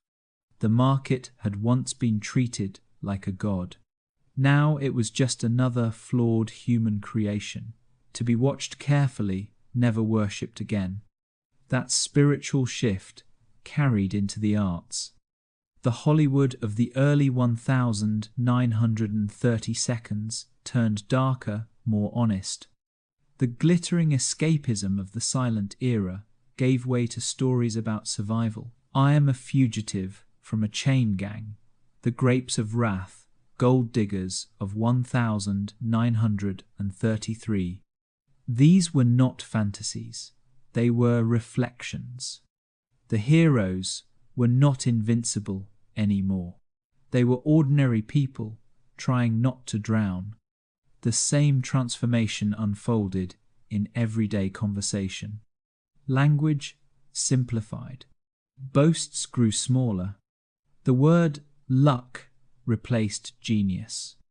People stopped saying when things get better and started saying if. Hope became humble, less about destiny, more about endurance. Politically, too, the country began to wake up from its fever dream of self-sufficiency. The government, once hesitant to interfere with markets, stepped into the breach. New laws emerged, banking reforms, public works programs, social safety nets. The crash had forced a moral reckoning. What is freedom worth if a single storm can destroy millions of lives? That question reshaped the national character. America became more skeptical of extremes of wealth that rose too fast, of power left unchecked. The idea of fairness, long buried under the noise of ambition, returned to the surface. People began demanding not just recovery, but justice. Yet even in that shift, something gentler was born. The culture began to value empathy again. The shared hardship of the Depression softened the lines between people. Strangers helped each other without asking for credentials. The distance between banker and farmer, between city and small town, began to narrow. Everyone, it seemed, had lost something. This shared vulnerability bred a different kind of unity, the kind that comes not from pride, but from pain. You could see it in photographs, a mother holding her child in a dust-choked field, her expression weary but unbroken. You could hear it in songs, slow and steady, voices carrying both grief and gratitude. The crash had shaken the foundations of wealth, but it had also reminded the country that dignity does not come from possession, it comes from persistence. Even fashion reflected the new humility. The extravagant flapper dresses disappeared. In their place came simpler cuts, muted fabrics, practical shoes. Clothes stopped shouting. They started listening. By the mid-1932nd, that restraint had become the new aesthetic. Clean lines, strong materials, no excess. Architecture followed suit. The Art Deco towers that rose in those years were not just monuments to beauty. They were testaments to discipline. Strength, not sparkle, became the goal. This cultural sobering up did not mean the country stopped dreaming. It just dreamed differently. The fantasy shifted from luxury to stability, from adventure to belonging. Home became the most powerful word in the American vocabulary. Home ownership, home-cooked meals, homegrown values. After years of vertigo, people wanted solid ground. And yet, within that search for stability, something quietly poetic emerged. Gratitude. When you have lost everything once, even small things start to glow.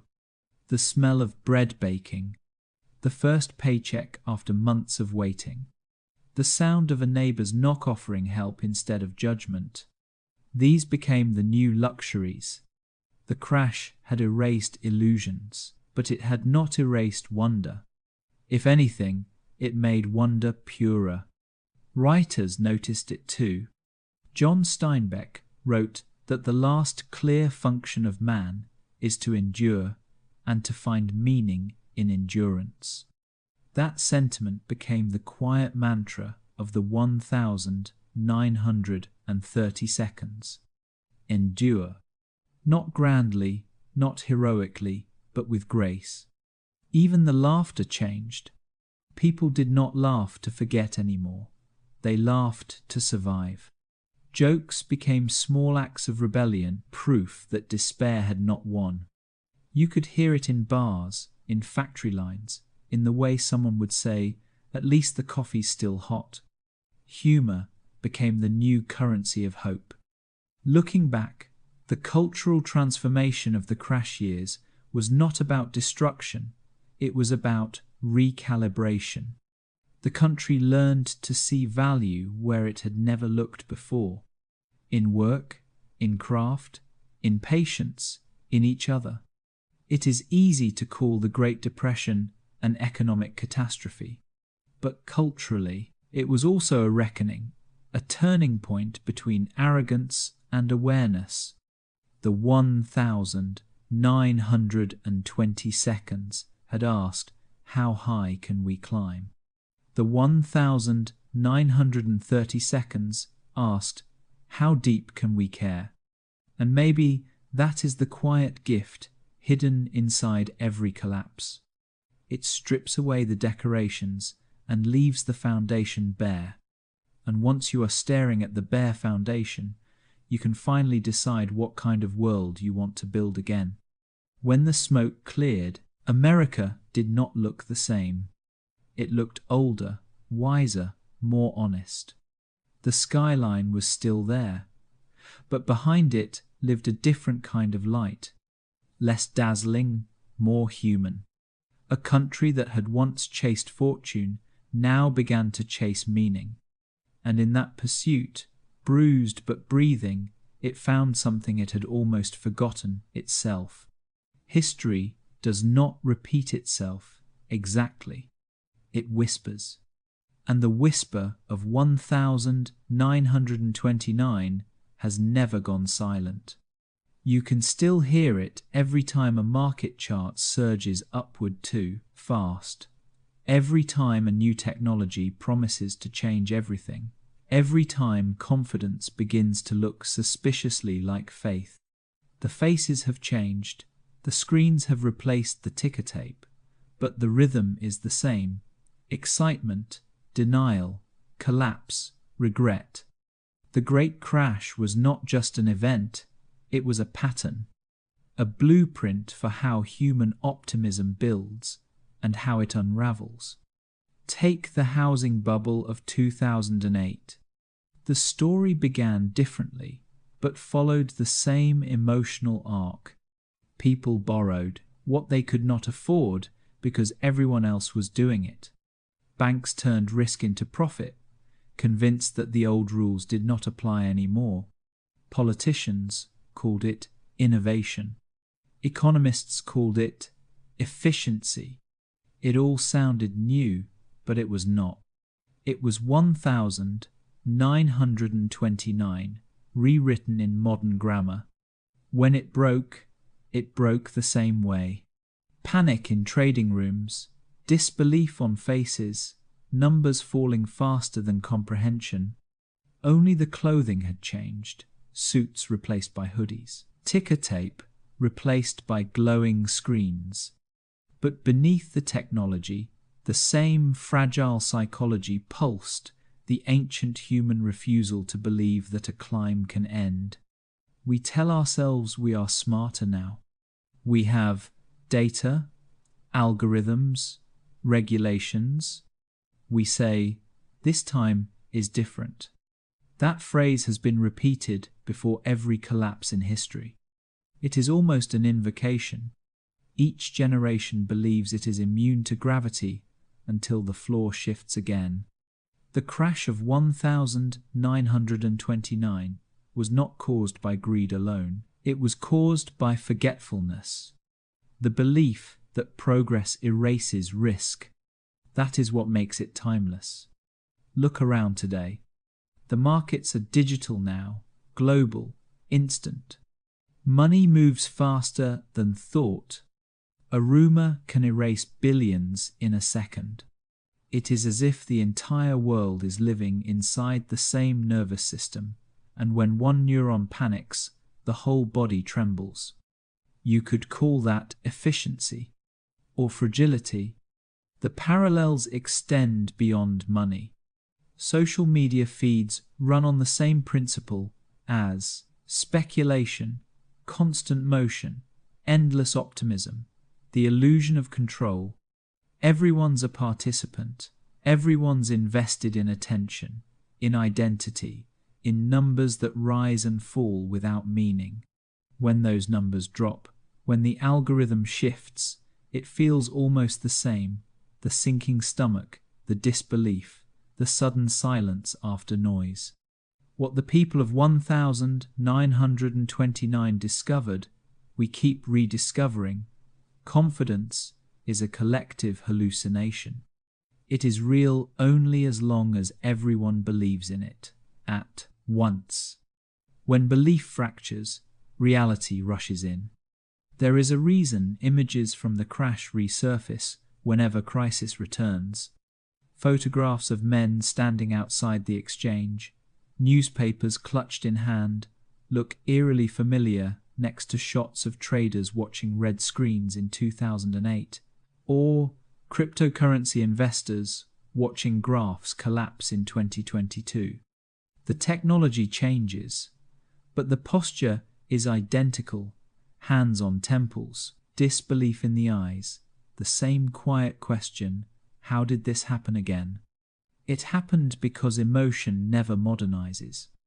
We think of markets as logic engines, but they are really mirrors of fear and desire. They rise when we feel safe, they fall when we do not. Every number is a story about someone's hope. Every crash is a story about that hope dissolving. Even outside finance, the same pattern shows up in how societies handle power, fame, or innovation. Every boom creates its own myth. We have evolved past failure. Then reality catches up. The myth breaks. The same lesson repeats. No system, no matter how shiny, is immune to human nature. The 1,920 seconds had the radio and the automobile. The 2,020 seconds have artificial intelligence and digital currency. Different inventions. Same temptation to believe we have finally conquered uncertainty. But uncertainty is not an enemy to conquer. It is the condition we live in. That is the part a crash tried to teach us, and the part we keep forgetting. The survivors of 1,929 became a generation defined by caution. They saved jars, mended clothes, distrusted extravagance. For their children, the ones who grew up watching parents count pennies, would go on to build one of the most stable economies in history. Caution, not innovation, saved them. Now, nearly a century later, we seem to be drifting back toward amnesia. Easy credit, speculative trends, fortunes made overnight on screens no one fully understands. It is the old dream in new clothing. History does not punish repetition, it just charges interest. The crash of 1,929 was the loudest version of a story that happens quietly every decade somewhere in the world.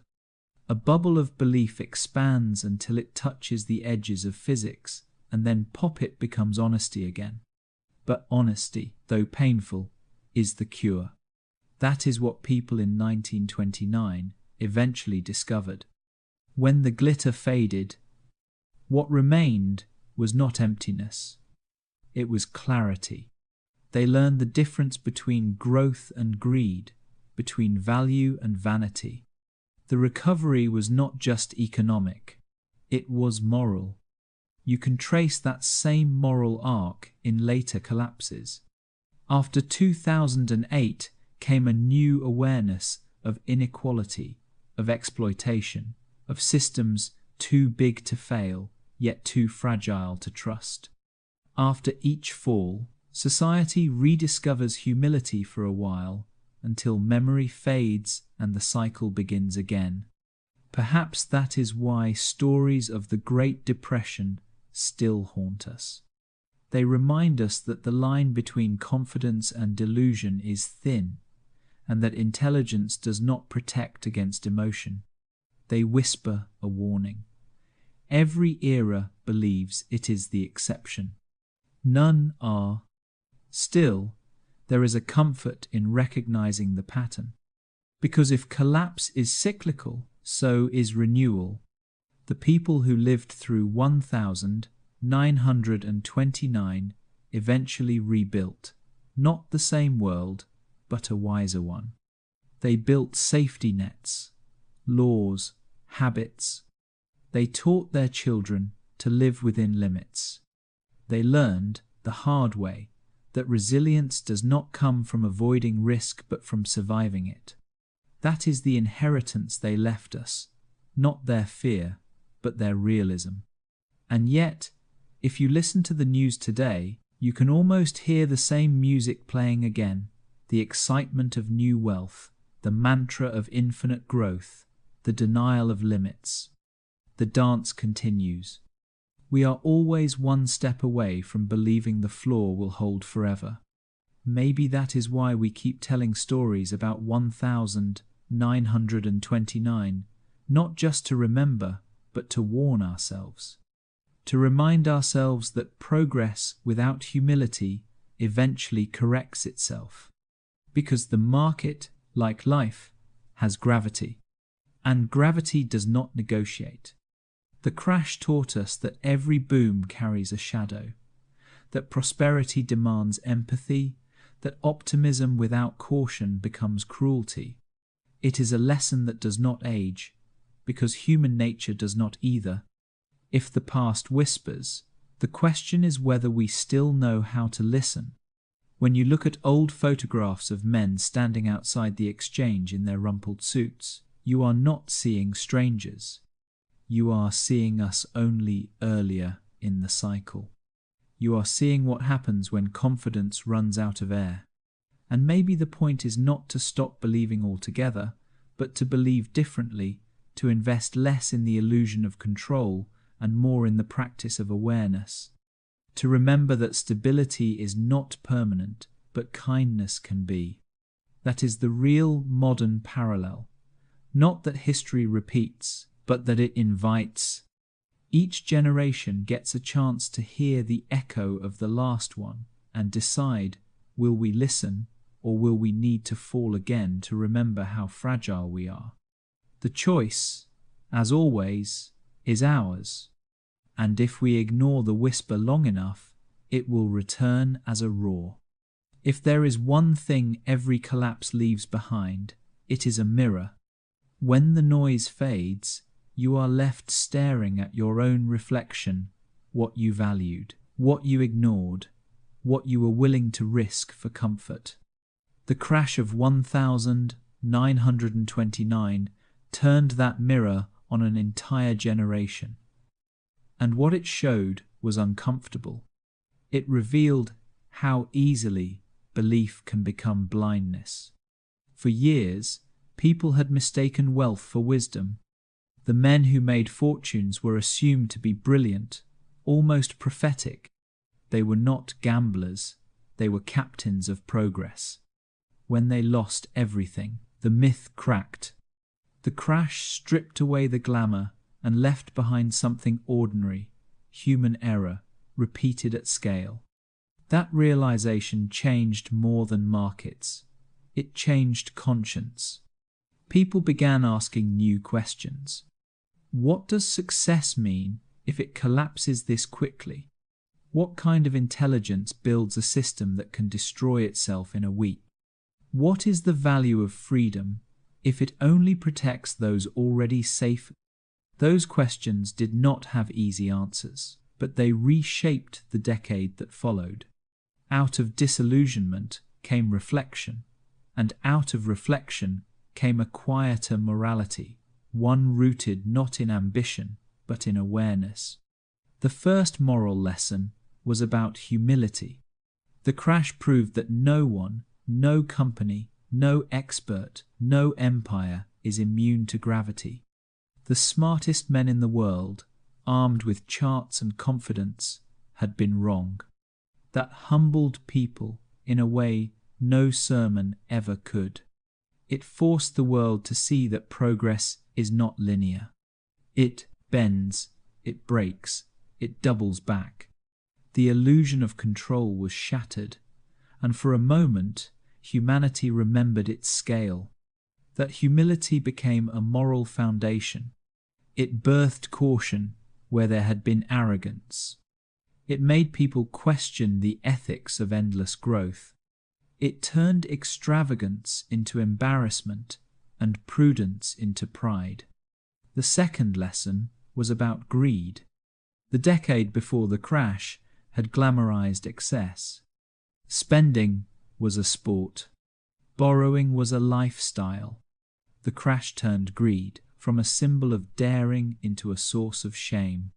People began to see that appetite without limit is indistinguishable from self-destruction. The same brokers who once bragged about risk now warned their children against it. Society began to view moderation as moral strength, not weakness. Wealth did not disappear, it just lost its halo. The third lesson was about interdependence. Before 1929, America believed in the myth of the self-made man. Afterward, it learned that collapse is collective. One person's speculation becomes another's starvation. The economy was not a ladder, it was a web. When one thread snapped, the rest trembled. That understanding birthed empathy in places where there had been isolation. The man standing in the breadline was not just unlucky. He was part of a system that had failed everyone. The crash turned I into we. The fourth lesson was about illusion. The 1,920 seconds had treated money as magic numbers, rising without labor, fortunes created by faith alone. The crash reminded the world that value can't live only in paper or pixels. Real worth lies in things that endure when illusions burst: skill, kindness, time, honesty. That is why people began saving not just money, but meaning. They built lives around stability instead of spectacle. They learned that wealth without wisdom is a hollow thing, a house made of glass in a world that loves throwing stones. The fifth lesson was about resilience. The crash destroyed fortunes, but it did not destroy humanity. It showed that survival does not require certainty, just persistence. The people who lived through it did not rebuild through genius, but through endurance. They worked, they waited, they adapted, and in doing so, they discovered that dignity does not depend on success. It depends on showing up. One man who lost everything later said, "It was not the fall that taught me anything. It was the standing back up." That sentiment became the quiet, moral core of the 1,930 seconds. Life was not about never falling again. It was about learning how to live with the knowledge that you could. The sixth lesson was about memory. The survivors carried the crash like a ghost that followed them everywhere. They taught their children thrift, caution, humility, not as paranoia, but as protection. The phrase, "Remember 1,929, became less a warning than a prayer. For decades afterward, that memory acted as ballast. It kept society from drifting too far into fantasy. It reminded people that bubbles do not burst out of nowhere. They are built inch by collective forgetting. And that, perhaps, is the hardest truth of all. Forgetting is seductive. The crash did not happen because people were evil. It happened because they were comfortable. Success dulled vigilance. Progress made humility seem outdated. People stopped asking hard questions because easy answers felt better.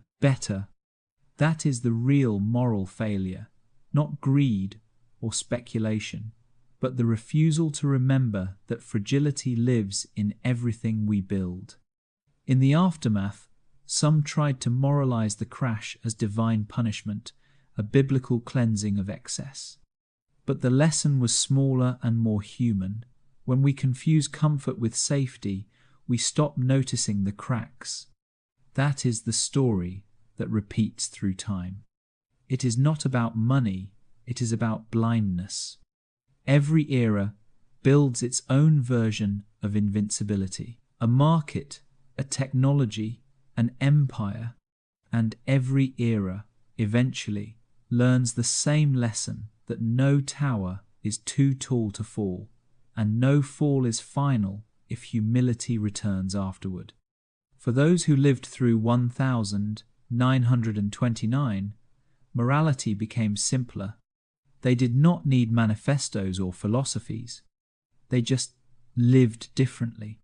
They worked honestly, spent cautiously, trusted slowly. They measured worth not in possessions, but in persistence.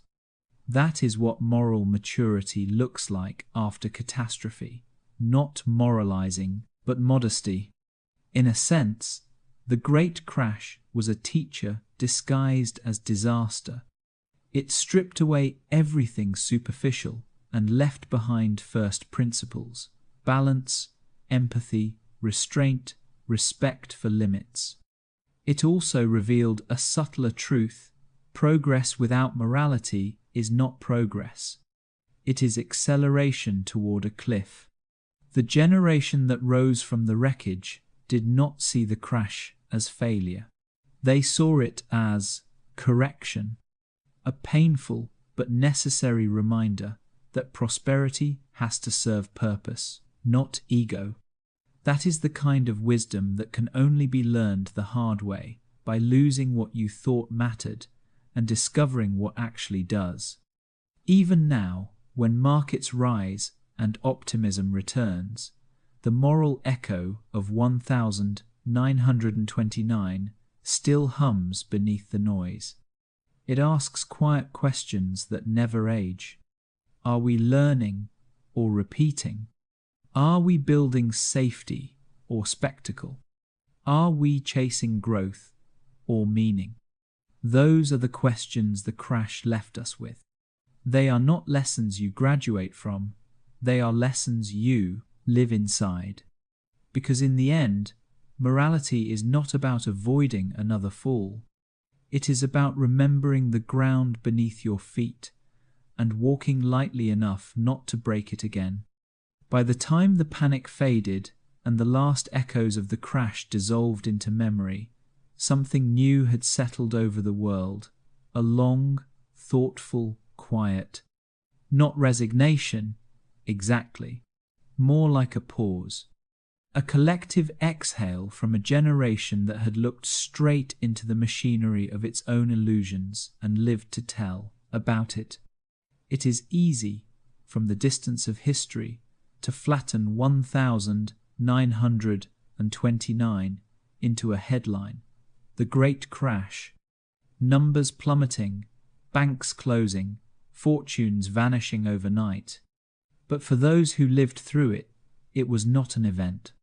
It was an atmosphere. It seeped into every room, every conversation, every heartbeat. It did not just happen.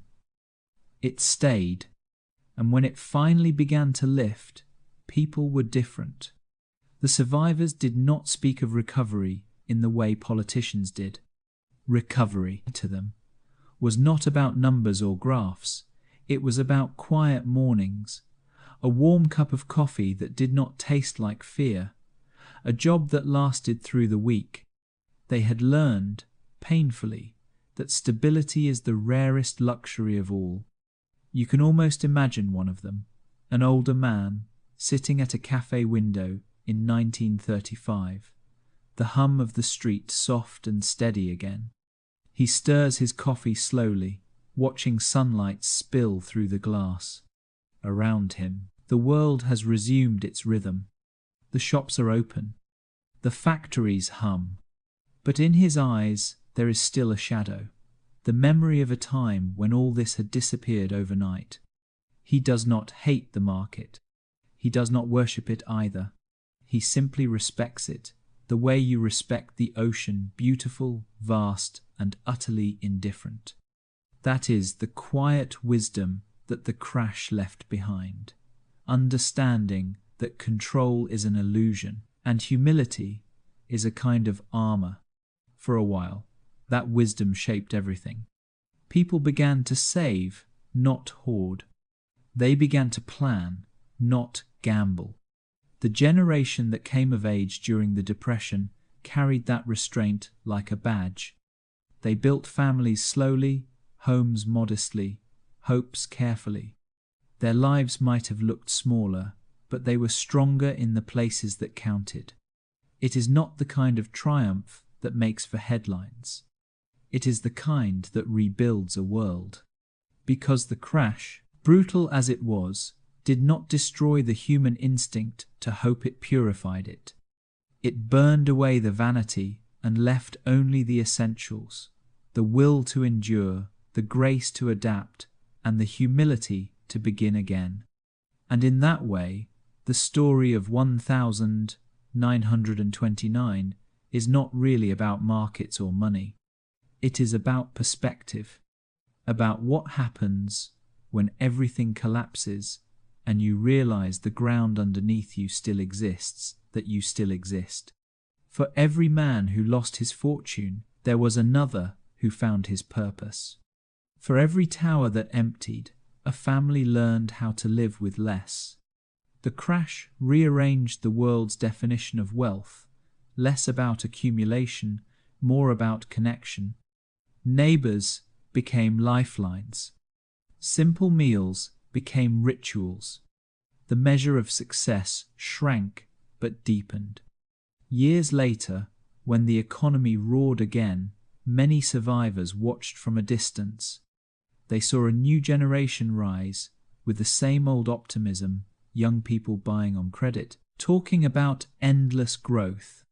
Some smiled, some worried, but most just said, they will learn. Not with bitterness, but with recognition, because experience had taught them that history does not punish. It educates in the slowest, hardest way possible. And maybe that is what makes the story of the crash still worth telling, not as a warning, but as a mirror. Every time we hear about a bubble bursting, every time we chase the next big thing, every time we mistake speed for strength, that mirror waits for us. It reflects the same truth over and over, that progress without memory always circles back to humility.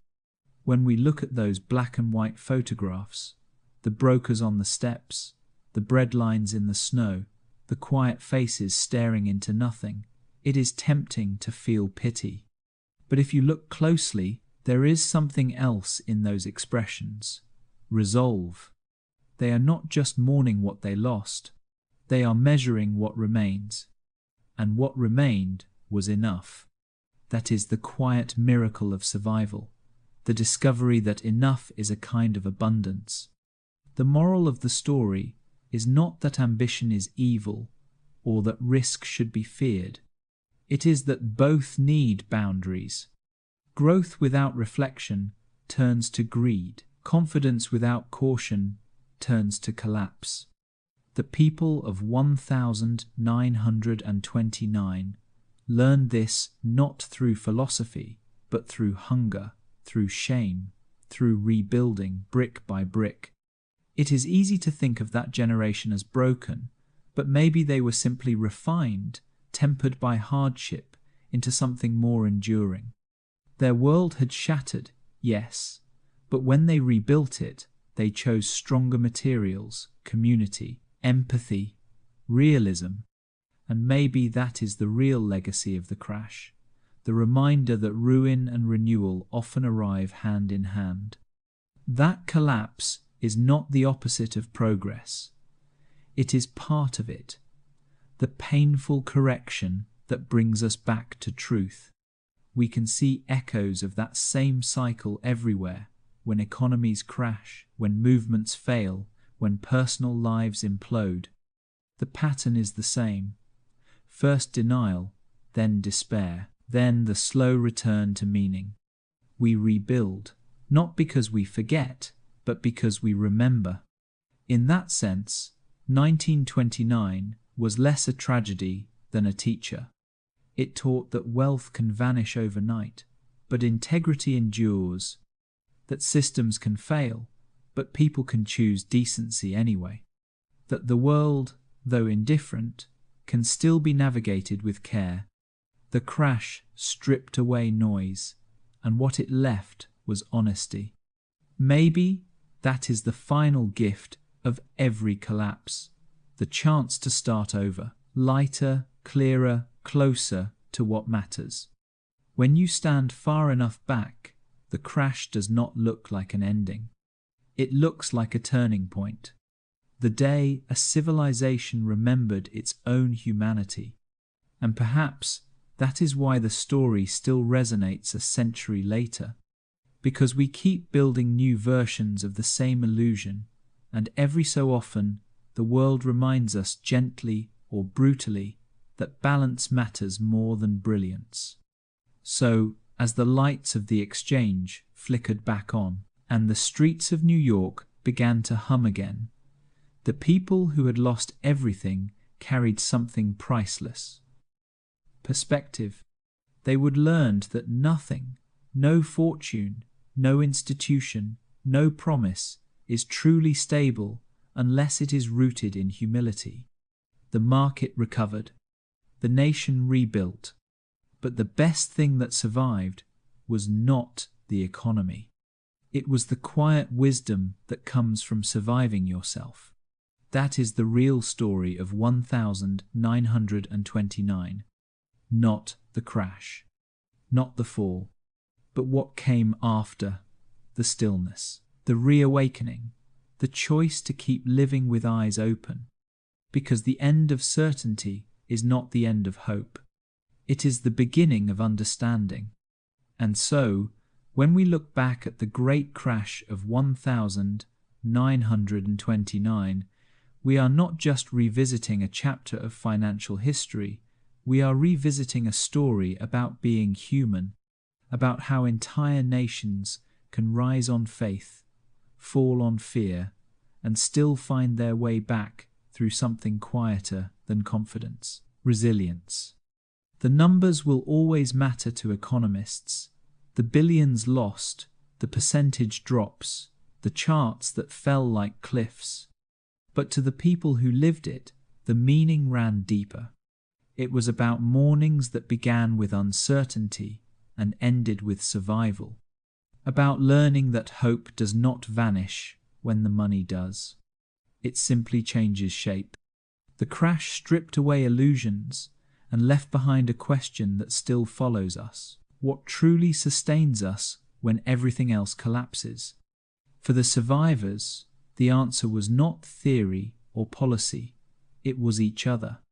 It was the small, ordinary acts of courage that never made the headlines. A mother sharing bread, a man giving up his coat, a child learning to smile despite hunger. Those moments did not rebuild the market, but they rebuilt something more fragile: the sense that life, even in ruin, still has worth. Nearly a century later, the story still echoes. Every time a market trembles, every time we chase prosperity faster than wisdom, the past leans forward to whisper, remember. Remember that stability is borrowed, not owned. Remember that progress without empathy collapses. Remember that the only thing stronger than fear is decency. The great crash was not just an end. It was a turning point, a mirror held up to a civilization drunk on speed, forcing it to slow down and see itself clearly for the first time. And perhaps that is what we need again and again: a pause long enough to recognize that the value of life is not measured in gain, but in grace. So, tonight, as we close this story, maybe take a breath. Picture those streets of 1930, New York, the silence after the storm, the weary faces turning toward dawn. Somewhere among them, an old man is lighting a cigarette. A young woman is walking home with bread in her hands, and both are thinking the same thing: we are still here. And that is the quiet truth behind every crash, every ending, every human storm. We are still here. Thank you for listening, for walking through this story with patience and heart. Until next time, take care of your hope, your history, and the small, steady things that keep you standing when the world forgets its balance. Good night.